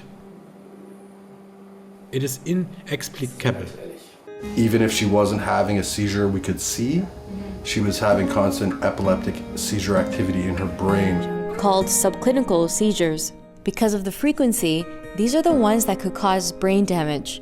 They did CT scans right away, and the results of the EEGs were alarming. Almost constant subclinical seizure activity, which means there was basically, in layman's terms, misfiring going on all the time. She was on 9 different medications. Kept hoping the next one would work, the next one would work. Despite all of her doctor's efforts, none improved the subclinical activity. Can I get a hug? At the age of 2, Gwenny was developmentally stuck at a 4-month-old level. Alex, not to mention specifically trying to dose an inhalation, would be pretty hard. It's a fat-soluble substance, so you can make it into an oil-based extract concentrate. For Alex, there was a lot of trial and error. It was difficult to navigate, and at first it was illegal to make it into the oil, to administer it and dose it and titrate it to her. So last January she'd been on cannabis oil for 5 weeks, and we didn't see a seizure for 5 days, 2 weeks, 3 weeks, 4 weeks, 5 weeks, no seizures, and then we went for an EEG and it showed no epileptic activity. I was like, wow, like this is the first thing that actually helped her. A great moment for the Repetskis. Gwenny was starting to show signs of improvement. She was happier, she was becoming ticklish. They went to go see her doctor and discuss her latest EEG. They couldn't believe it, that there was no epileptic activity on the EEG. So I gave the doctor a hug. Is he yummy? The fact that we're not scared that she's constantly having a seizure has been amazing for us, because whereas I would be, and my wife would be up all night watching the monitor or sleeping in her bed or having her in our bed, just waiting for that seizure, we don't have to do that anymore. Her brother Damien is now experiencing somewhat of a normal sibling relationship. Alex knows this is in no way a cure for her, and she still has many challenges to face, but the bottom line is she's been seizure-free for over a year, and her quality of life has increased. She's having fun, and she's developing, and her quality of life has improved incredibly dramatically, which improves everyone in the family's quality of life. What's needed is research and education, and for us to have an open dialogue about cannabis, cannabis oil, what it's doing, how it's working. Cannabis. Cannabis. The legalization of narcotics is a hotly debated topic. Some are in favor of legal use, some against, and still others have no other choice, including Magda Zabelka from Offenbach, who has fought ADHD, asthma and life-threatening epileptic seizures since her use. The young woman has already tried a lot to get her complaints under control. I used to take up 20 different medications. They had very strong side effects, and now I treat all my diseases only with cannabis. In contrast to other medicines, cannabis has finally had an effect against the diseases. Moreover, Magda is completely free of seizures due to cannabis. So, without the cannabis, I would probably get asthma attacks after a short time. After a few hours and after several days, I would probably have another epileptic seizure. These were so difficult for me that I was absent for several days in the so-called epileptic status, and theoretically one could also die of it. Not an easy situation for the small family. And medical cannabis Magda had to get so far from the pharmacy. Actually, no problem, because the health insurance should take over the therapy. In order for the treatment to be paid for, a whole series of applications must be made and examined. And this can take time. For half the cannabis patients, there are big problems with the health insurances, as long as the patients have to pay for their cannabis themselves. In total, Magda would have to invest about 3,000 euros in cannabis every month, and that only to lead a halfway pain-free life. For Magda and her boyfriend Heiko Hartnagel not to lift. Then it becomes twice as expensive. So, instead of 12 euro, it costs 20 euro now, and quality deficiencies have unfortunately already occurred and cannot even be complained about. So, somehow, it is a catastrophe. Only way out is self-growing. That violates, however, against the narcotics law. The police didn't have to wait long for that. According to his partner Heiko, the police broke open the front door by force and handcuffed his sick father on the floor. During the police search of the house, all medication was confiscated and Heiko was arrested. A nightmare. Heiko had to stay in custody for 3 weeks and Magda without medication. At the end, however, nothing could be proven against him. It is also bad if you have a woman who is ill, who has a disease that her first daughter died of a good year ago, and then you will be prosecuted for having this disease in the end. That takes you with it, because I was in prison for 3 weeks until that was cleared up in the end. I was worried sick. Luckily, my mother was with Magda the whole time, but I knew that Magda's medication had been confiscated and she could have an epileptic seizure at any moment, and I am not there. Since they now take cannabis regularly, they have not had any epileptic seizures. Not a single epileptic seizure, not a single asthma seizure. I have stopped all other medications. I just noticed that, by the way, where I had the epilepsy. Then I applied for the exemption and noticed that it helped against asthma. I couldn't believe it at first, but I simply noticed that I didn't need any more medications. So they had the exemption to be allowed to buy cannabis in the pharmacy because of the epilepsy? Because of the epilepsy, I had dealt with it myself, but had got it because of the ADHD, because it was because of the epilepsy had been treated, because all stimulants triggered epileptic seizures in me. Actually, no doctor can take the risk of the expensive cannabis treatment. It's very expensive. Especially if someone needs as much as they do now, 2 to 4 grams a day. Then that's 2,000 euros a month. And now comes the decisive factor that makes it impossible to prescribe cannabis on prescription. In addition, they have to observe the economic efficiency requirement according to Section 12 of the Social Code. We expressly reserve the right to examine the medical necessity and economic efficiency. And the examination does not come then because one has particularly high medicament costs, now because of a patient, but because one exceeds because of all medications which one prescribed in the course of a quarter a certain percentage.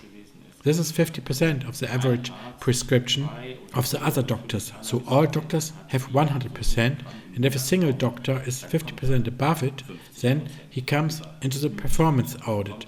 no matter what that has been, whether the cannabis or something else has been. And if a doctor has 3, 4 or 5 patients who need 100 grams of cannabis a month, then he quickly 50% above average and comes into the performance audit. And you don't know how it ends. This can turn out well if the health insurance companies remember that they actually approved the therapy, but maybe they don't remember it either. And that's why I'm actually in favor of decriminalizing cannabis completely, so that it won't be penalized anymore, so that everyone can grow their own medicinal plants. He can also grow his own thyme or lavender, for example, as calming tea or thyme for bronchitis. And why shouldn't this also be the case with the best of all medicinal plants? The doctor has prescribed cannabis flowers. We have packed it in a child-proof container. He ordered them to do so at the expense of the health insurance company. They will nevertheless now receive a copy of this regulation from me, because it entitles them or identifies them as the authorized owner of this cannabis. Yes, somehow it should be from the law. If the doctor says that you need it and that there are no alternatives, that you get it. And then not that anyone comes along and someone who has no idea at all, and then decides whether they need it then or not, and then these injustices arise. Because the law is simply not observed as it should be. I am also of the opinion that one should get it with every diagnosis, no matter how bad the illness is. I think you have to see it from two sides. First of all, from the medicinal point of view, which benefits the patient, and from the financial prescriptiveness. That is what the health insurance pays for, what the health insurance companies have in their obligation to pay. The only thing they have in their obligation to pay is these indications, for which approval has also been worked out. And the health insurance funds sometimes find it difficult to recognize the off-label indication. So if the doctor now says, for example, that this medicine, which is actually approved for something else, I would now like to use for this disease, there is no application on the part of the health insurance funds to provide benefits, and yet it is perhaps sensible to us to use this medicine for certain illnesses. And then it is an agreement between doctor and patient whether or not to prescribe the medicine on a private prescription. Then this approval problem is bypassed. This financial problem, then the health insurance fund is no longer obliged. And the patient may have inquired himself about this medicine, can help with my illness, and he then wants the prescription, and then the doctor should, even if he can take responsibility for it from the medicinal point of view, that is, from the spectrum of side effects, from the risks that a medicine may also bring, then he should nevertheless prescribe it. As a prescribing doctor, I think I am then fully at risk. I have to have it certified by the patient and also have it signed that he wants to have it prescribed off-label at his own request. If I now respect the dignity and autonomy of the patient, I will do so. Then I will respond to the wish. In my opinion, every doctor should do it. Of course, always after weighing up how great the risk is. If you now address cannabis, let's say cannabis for cancer, cannabis is almost unbeatable. Yes, it always improves the quality of life. It improves the mood. Why shouldn't one help the patient to improve his quality of life with the help of cannabis? And I think that through his indirect effect, that he simply feels better, that his immune system can also work better, that it also has an effect on cancer now. That is, develops more slowly, or perhaps even regresses. The politicians are convinced that they are making better laws, and laws that are also to the advantage and in the interest of the sick patients. and not some interest groups are protected by laws that can then make a profit again through drugs. Because, in my opinion, this is a human right. Mrs. Zabelka, 2 weeks ago I had here a house search. There was the police here, there was a public prosecutor here, and a pharmacist of the Regional Council Darmstadt, and there were IT specialists there. And because of their situation, or because of their criminal proceedings, I am now also suspected of having misused cannabis prescriptions.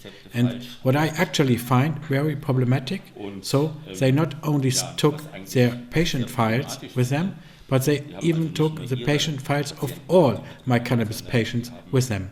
So I am of the opinion that the Regional Presidium or the Public Prosecutor's Office in Darmstadt is taking a very long step, that I am now under general suspicion and that all patient data are now disclosed before the Public Prosecutor's Office and the court in Darmstadt, which of course also violates my relationship of trust with the patients. So I could not protect the patient's data with the patient secrets and disease secrets from this access. There was an order from the District Court of Darmstadt and I had no chance to defend myself against it. It is incredible that patient data can be confiscated easily. I have seen such an expert opinion in my files, in my investigation procedure. I already suspected something like that it could come to such a search, yes, of the Regional Council Darmstadt, of the Dr. Kurz, where really every word is wrong. So everything he is accusing of, all the accusations are in my opinion, and I know the law pretty well, just assertions that are simply not true. Ich kenne mich eigentlich ziemlich gut aus mit dem Gesetz und dem ganzen Drumherum und das sind einfach Sachen, wo behauptet, die wo nicht stimmen.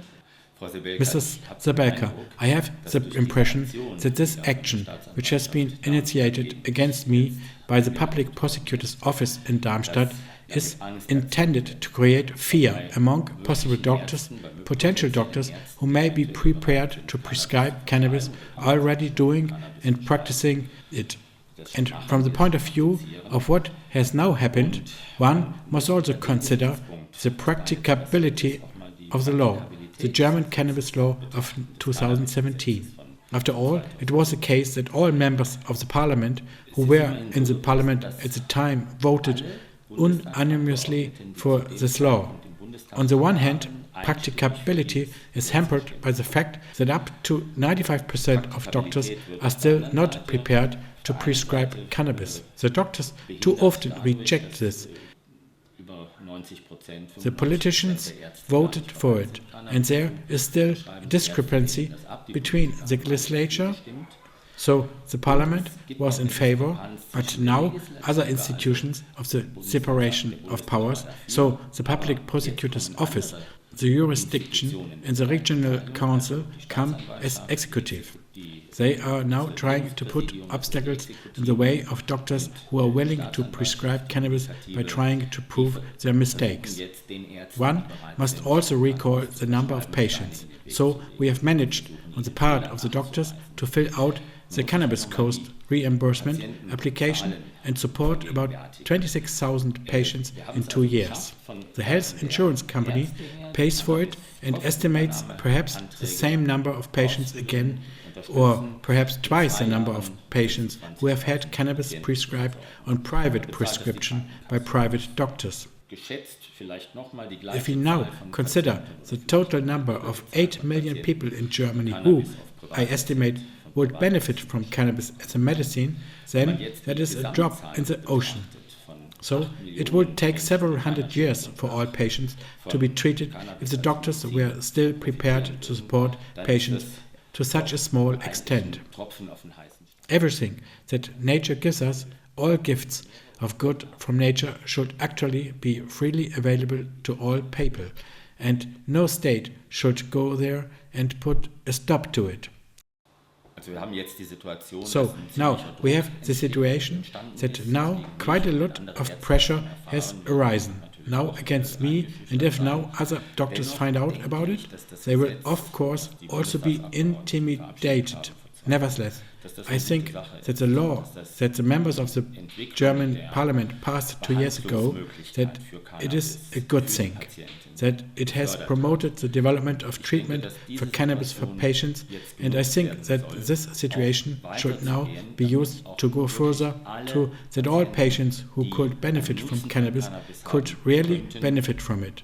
We also finally have the benefit of being able to use this medicinal plant so that it no longer needs to be treated with medicines that are full of side effects, which in terms of the medicalization of society result in the prescription of other medicines, namely to treat the side effects.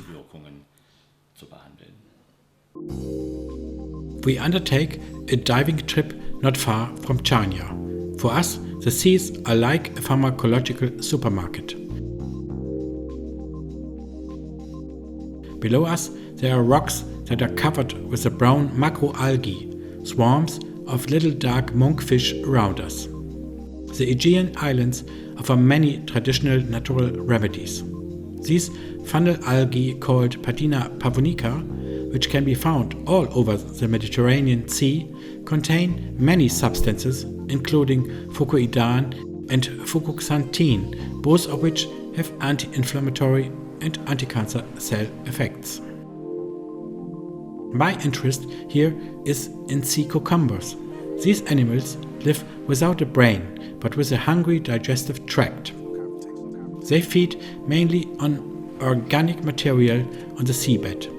To a certain extent, they roll themselves through the dirt of the seas as blind garbage chutes. They have a simple nervous system and also an endocannabinoid system. What fascinates me so much about the rustic little animals is the fact that various substances from sea cucumbers have strong anti-inflammatory and anti-tumor effects, like the frondocytes. Within a few weeks, some sea cucumber species can rebuild their lost innards from stem cells.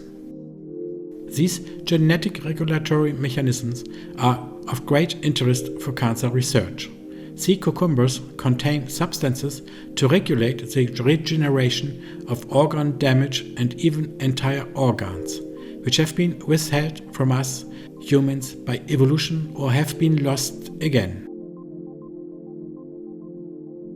But the new formation of whole body parts and organs is also known and well researched in much more highly developed animals, such as newts, amphibians and salamanders, which can not only regenerate whole body parts and organs in case of injury and loss, but can even reform their eye lenses.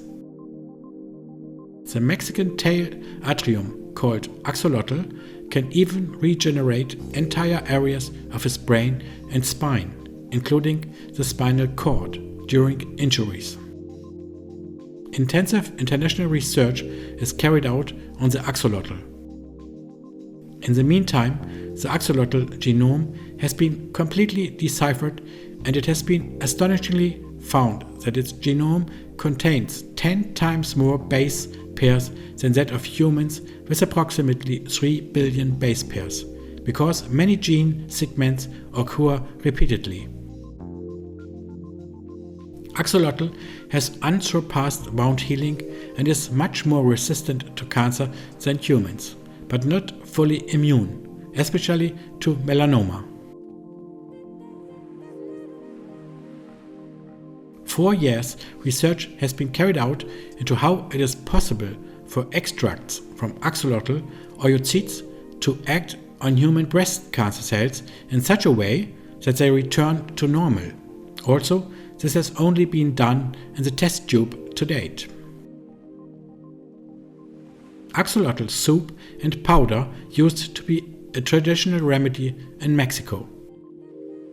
If we better understand the genetic regulatory mechanisms behind it, science could provide the key to the cure of cancer in the future. The beauty of this animal is that It doesn't matter how many times you cut its leg off, it will regenerate perfectly. If it loses its arm, it will regenerate it and you won't even be able to tell later on. Cells will divide to eliminate any discontinuity between themselves and their neighbors. And so if you have two cells that aren't normally next to each other, then they will insert what should be in between. The way we think about it is that the cells have positional information. What we've described it as is along this axis, the information, we describe this with alphabet, A through whatever. And around the circumference is 12 through 1. If you put a 12 and a 6 next to each other, what they do is they fill in and it creates another whole limb.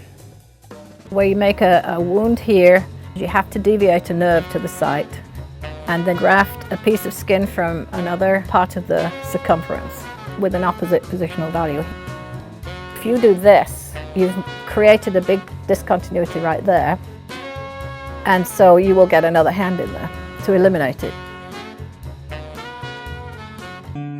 Regeneration is something that all animals make some attempt at, even us.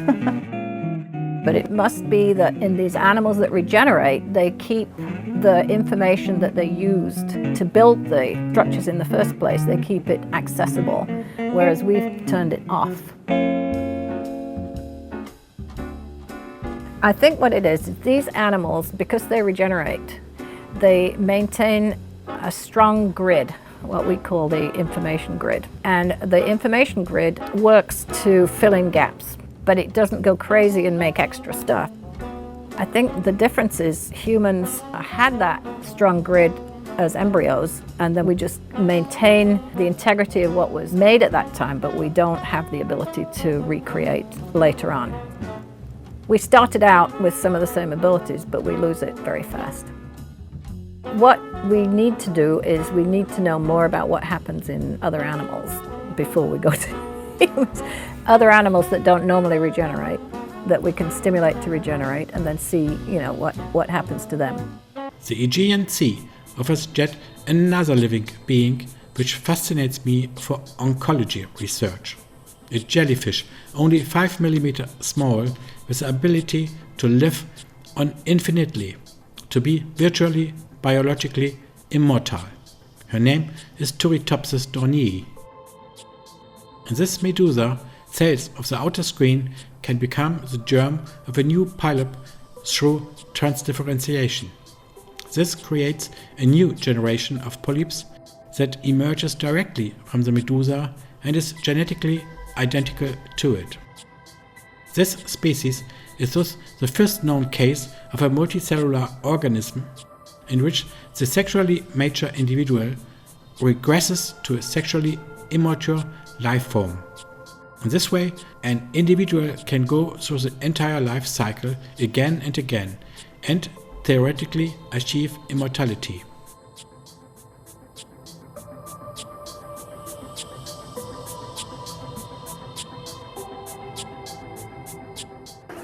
Nature is the largest pharmacy in the world. Back in the mountains of Crete, Simone explores very special plants, like this special pistacia tree, Pistacia lentiscus, also called mastic bush. The mastic trees, cultivated mainly on the Greek islands of Chios, form a resin in their bark similar to incense from Oman. The essential oil of this resin contains terpenes, which can also act against cancer cells.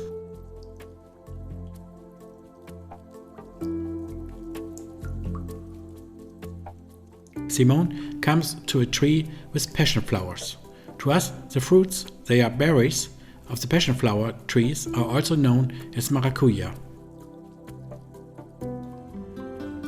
Furthermore, mountain sarch and cardamom can still be seen here.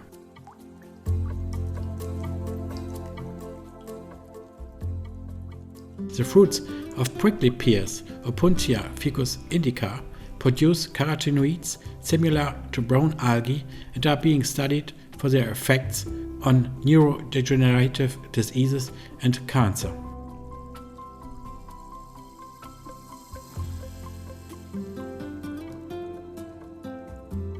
On Crete, we experience the harvest of the olives. The native oil obtained from the olives is of great importance as a component of the Mediterranean diet and contains the active ingredient oleosantal, which can also unfold anti-cancer cell effects. The Mediterranean diet, with lots of salads, vegetables, fruits and sea fish, as well as virgin olive oil and many herbs and spices, are the basis for a solid gut biome and immune system.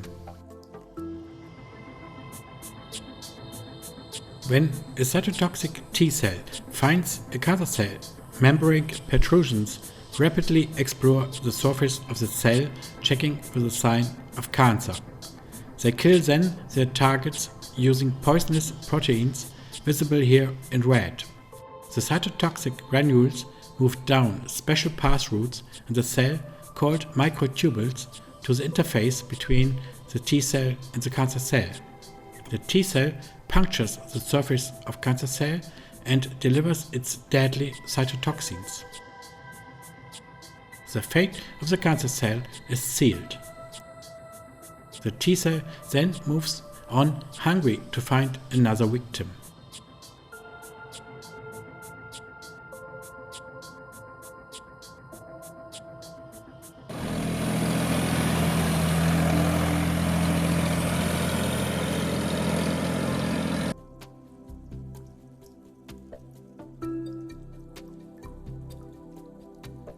On the markets of Crete, fruits and vegetables are very extensive and cheap to get for a healthy Mediterranean diet.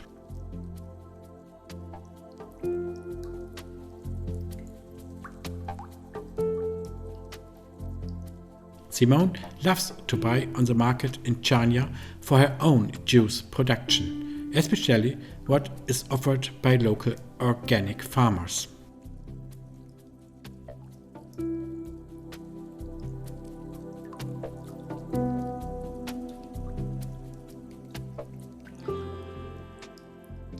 Whenever possible, fresh juice is made despite boat life, and also our sailor friends are tasted with fresh vegetable juice.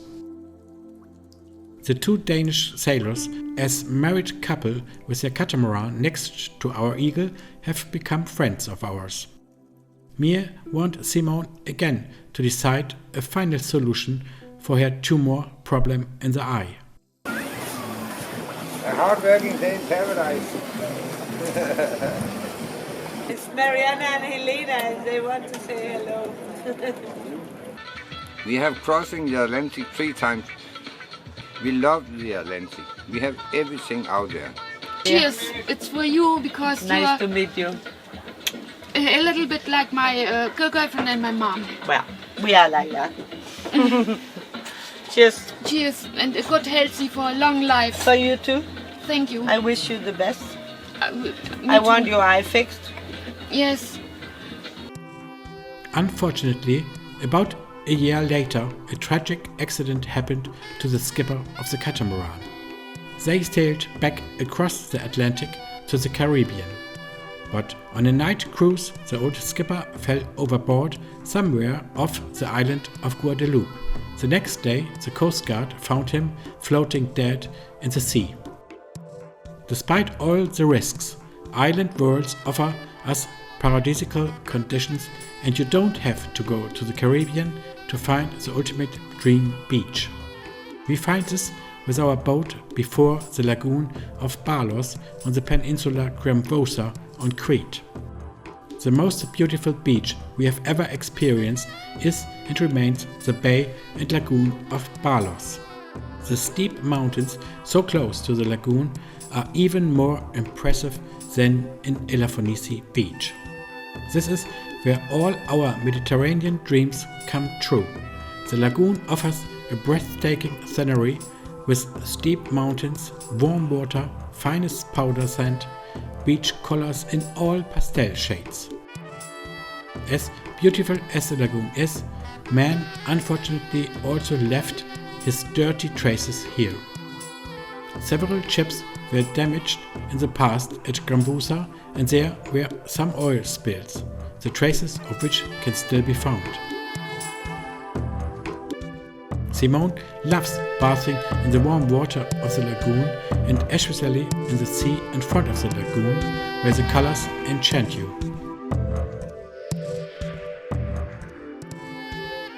We anchored in front of the Venetian fortress on Imeri and stayed there several times in the bay when one morning a super mega yacht anchored near our eagle. It was the Vava II of the Swiss pharmaceutical billionaire Ernesto Bertorelli. His 100-meter luxury yacht cost Bertorelli over 100 million euros. His family had created great wealth when his father was founder of the Swiss pharmaceutical and biotech company Serono, which made many billions of dollars in profit from hormone preparations against infertility and multiple sclerosis. I realize that natural substances and their applications should never be patentable and should always be freely accessible. I want to look at the differences between the underwater habitats of the Aegean and the Red Sea, and so we fly to Egypt without further ado while our sailing yacht stays on Crete. There are beautiful coral reefs around Zafaga and the Red Sea, which I now take a closer look at. We see the poisonous lionfish and pufferfish now conquering the Mediterranean. Pufferfish have the strongest poison of all fish in their skin. The tetrodotoxin is also quite deadly for humans. When we heard about the first lionfish discovered in the south of Crete, we realized what the Mediterranean was going to be like, an existential threat to the native fry from foreign predators, so-called fish invaders, such as lionfish and pufferfish. But they will come more and more to the west, because they have no serious predators in the Mediterranean Sea and are always often seen off the Mediterranean coast of Turkey. Amazing that the fish of the coral seas, which actually love warm water, can survive and spread in the much cooler Mediterranean. For me, coral gardens with their immense flora and fauna are a possible source of as yet unknown natural substances for medicine.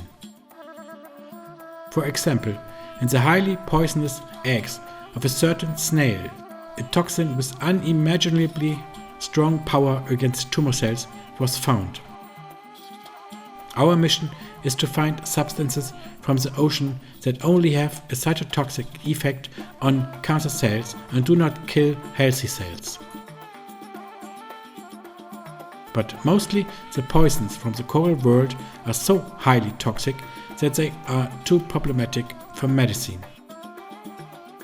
I am more interested in the question of what substances kill cancer cells but only have a positive healing effect on the entire human system, without poisoning and causing collateral damage as with chemotoxins.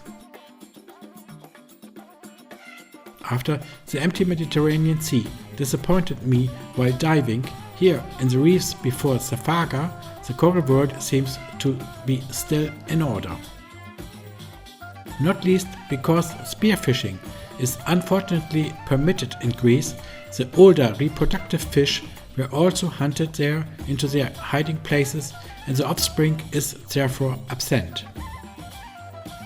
Ruthless exploitation has far-reaching consequences for the Mediterranean ecosystem.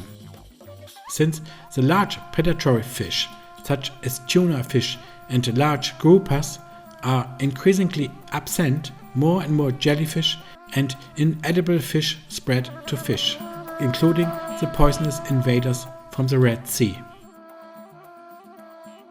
The many soft corals are also interesting for oncology research because some species contain very special toxins that have an extremely toxic effect on cancer cells, and a toxin from soft corals, polytoxin, is currently being intensively researched. which makes it necessary to dock the toxins with antibodies and or nanoparticles only on cancer cells. In my lab, we work on a number of different projects where we're developing new targeted cancer therapeutics. And in one particular project, we've found that we have discovered a new class of molecules called N-alkylicetins that we originally isolated from the egg masses of a sea snail. And we found that these compounds were actually effective in killing multi-drug resistant cancer cells. Activity against our multi-drug resistant cancer cell lines, because there is some overlap between the structure of these molecules and the way that they kill the cells with what we use commercially that are essentially ineffective in these cells. So this indicates to us that our molecules are working in a novel, different way that allows us to overcome these resistant properties in these cancer cells.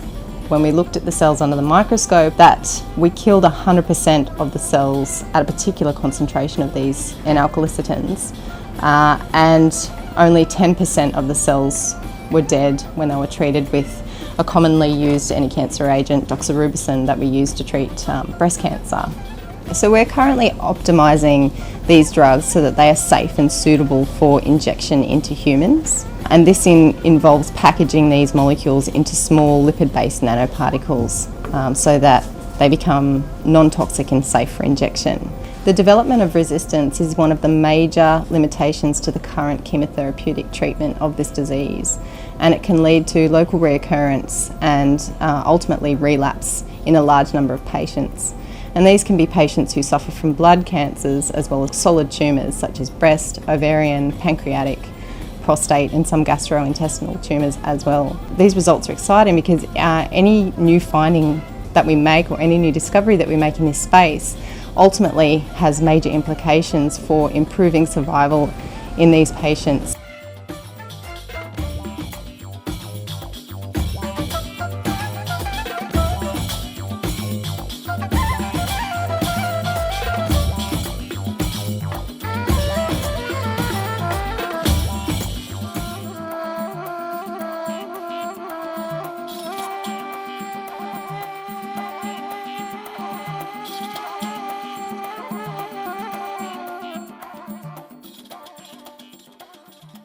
Research into the genome of whale and white sharks revealed that they have more than twice as many base pairs as humans.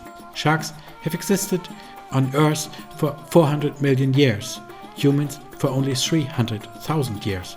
And yet, sharks have a superior genetic anti-cancer and wound healing regulation to humans, while the immune system of sharks is even more simply structured.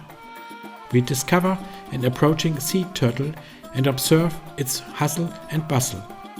These reptiles have been living well before the dinosaurs for 250 million years and today, like all marine life, suffer from the enormous pollution caused by plastic particles.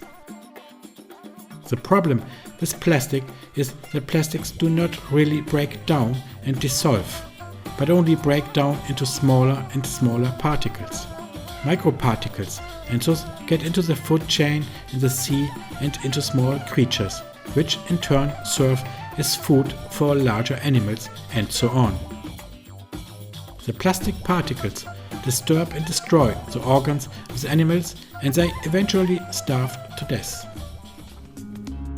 Simone and I make a side trip to the capital of Greece, to Athens, and explore some days this fascinating cosmopolitan city with more than 3.5 million inhabitants. Athens was also the center of the ancient Greece with the Acropolis, a city fortress on a temple mount with ancient buildings such as the famous Parthenon column temple.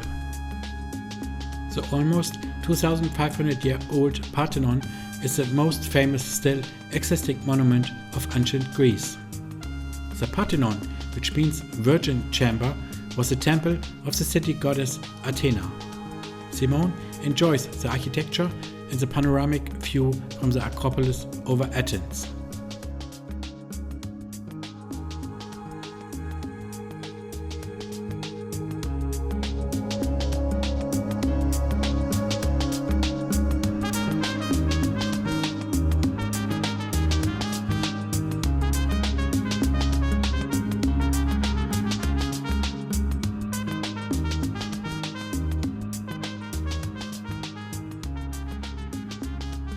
Now Simone needs a boost and is looking for a juice bar near the Acropolis to replenish vitamins and energy. A juice mixture with a lot of pomegranate strengthens it.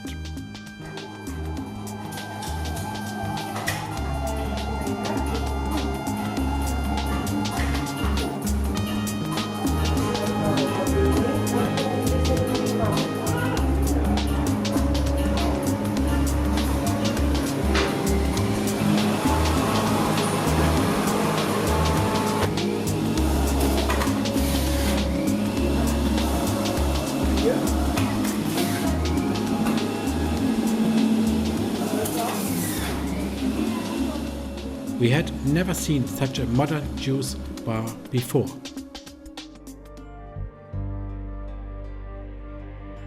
We leave the breathtaking city of Athens and sail to the island world of the Cyclades. Other friendly sailors accompany us with their boats. Simone is on board the smoothie, and even the wind and waves do not stop her from having a meal. She never gets seasick, but my brother Fabi unfortunately always feed the fish at wave.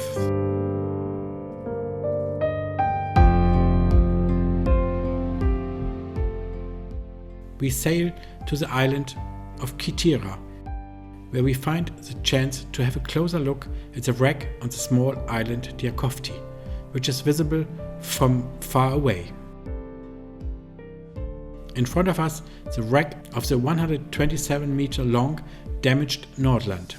The German freighter was then unable to maneuver in a storm and drifted towards the island of Crete on 29 August 2000.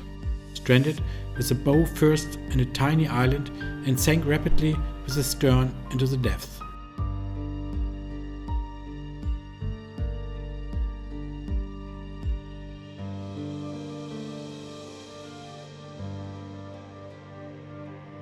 We dived down to the wreck, and even though the ship landed quickly with the stern on the seabed, no people were injured in the accident.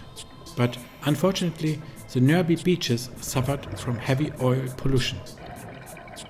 Shipwrecks are very mysterious biotopes for us. The wreck is wonderful to dive and recognize that the propeller had eaten its way into the rocks at a depth of about 30 meters.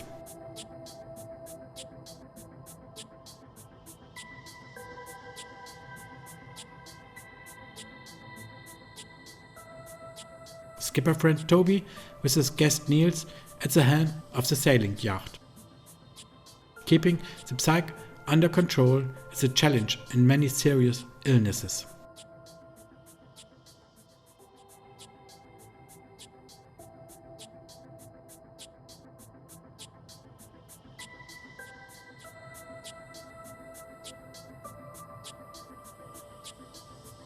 We reach the town of Adamas on Milos. The idyllic little harbour city offers us the opportunity to explore the island from here.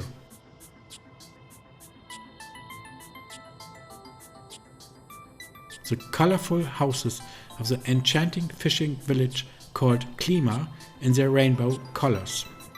For us, an admonition to take the climate change very seriously, because with rising water level, sometimes the houses do not only drown down here. Already now the sea with its waves often splashes on the colorful balconies. The most famous sight of Milos is certainly the white rocky landscape of the Rakiniko, where we feel as if we have landed on the moon, but there is also blue to turquoise water here. Wind and seawater cut bizarre shapes into the rock here, and man has also created caves in the rock there. They say the caves were made by Cycladic pirates.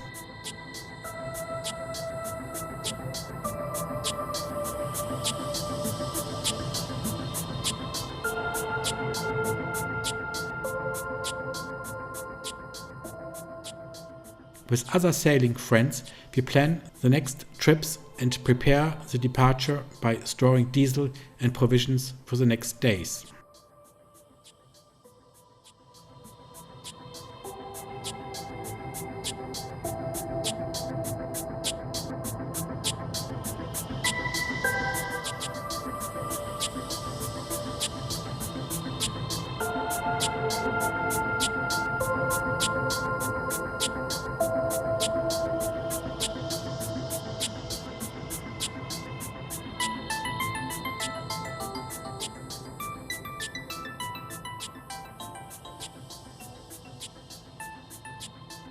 Our route takes us to the city of Naxos. We hear about the misfortune that happened with such a big ferry almost 20 years ago of the neighboring island Paros. We investigate the history of the sinking of the ship near Paros' capital Parokia and want to find and dive the wreck. On the way to Paros, one of the catamaran fast ferries comes very close to our small convoy of 4 yachts. Not far from Parokia, we locate the wreck of the Express Zamina ferry in sight of the rocky coast and prepare for a dive.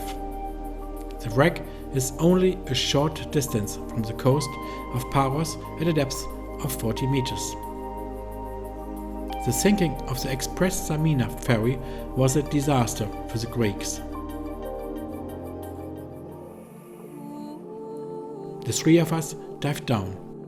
The ship collided on the night of 26 September 2000 with a rock known as the Gate of Paros, about 5 kilometers from the port, where the 2 rocks tower high above the water and a beacon on them warns of danger. The 150-meter-long ship ran in the storm with 2-meter-high waves on autopilot and drifted from the course on the rocks, tore holes in the flank and suffered fast water intrusion into the engine room. Around 23 o'clock in the night, the ship sank, on which 533 people were on board, 80 of whom died in the floods. When we dived around the wreck, I found an eerie atmosphere of horror, because only 3 of the 8 lifeboats could be brought to water by the people on board in time, before the ferry lay too fast completely on its side and then sunk rapidly. In the darkness of stormy night, there was total panic on the sinking ship, and the crew is said to have left the passengers to themselves. It is said that the team was more busy watching a football match, Hamburg against Athens, than keeping an eye on the course of their ferry. It was an amazing wreck, big ship, and you can't help but think about all the people that have left their lives there, 83 people. And I'm so sad. For such a stupid mistake. For football. Yeah, it was like a gravesite. Simone and I sail on to the island of Syros in the middle of the Cyclades. Its capital, Hermopoli, is both an industrial city and a city of culture. The old town, with its many marble streets and paths, reflects the wealth that was once created here when the shipping industry still generated wealth. Simone looks at the work of art on Syros on the beach of Kini. The statue of a mermaid with a drowned man in her arms is a memorial to all those who lost their lives at sea. We are told by a local German sailor who has been living on Syros for 30 years and is married to a woman from the island who, as a head doctor of a hospital, had herself fallen ill with lymphoma cancer and had to go through the hell of chemo. Fortunately, the political attitude towards cannabis also changed in Greece, and new laws legalized the medical use of cannabis in 2018, similar to what had already happened in Germany in 2017. Meanwhile, it has become mid-November and our sailing friends Joa and Flo want to bring their yacht to the winter quarters. Also for us, the sailing season ends in Syros. We leave our Eagle here in the fishing port of Thermopylae after the second sailing summer and head back home. Adventure journeys also serve to find oneself again, and often the survival path is the most important goal. And Simone, no metastasis of her melanoma could be detected over the last few years during renewed tumor control, but the tumor in the eye unfortunately did not disappear.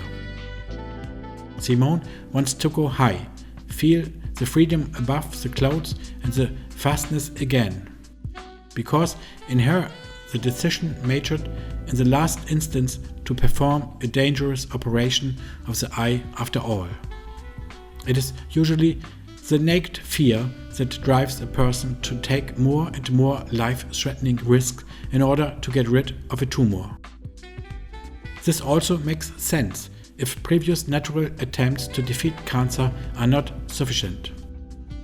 Simone then decided in November 2017 to have the entire eye with the 1 centimeter tumor surgically removed. Even though she was very afraid of the not exactly harmless operation, luckily everything went well and today Simone is fit again with an eye prosthesis and tumor-free. Simone's way of life, with all its highs and lows, has probably had such a positive effect that she has not yet developed metastasis despite a very poor prognosis 6 years ago.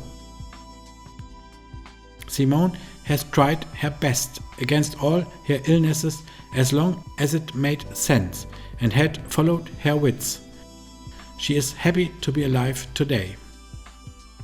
On her many-year-long sailing journey, there was always only the goal to survive cancer and to enjoy life somehow.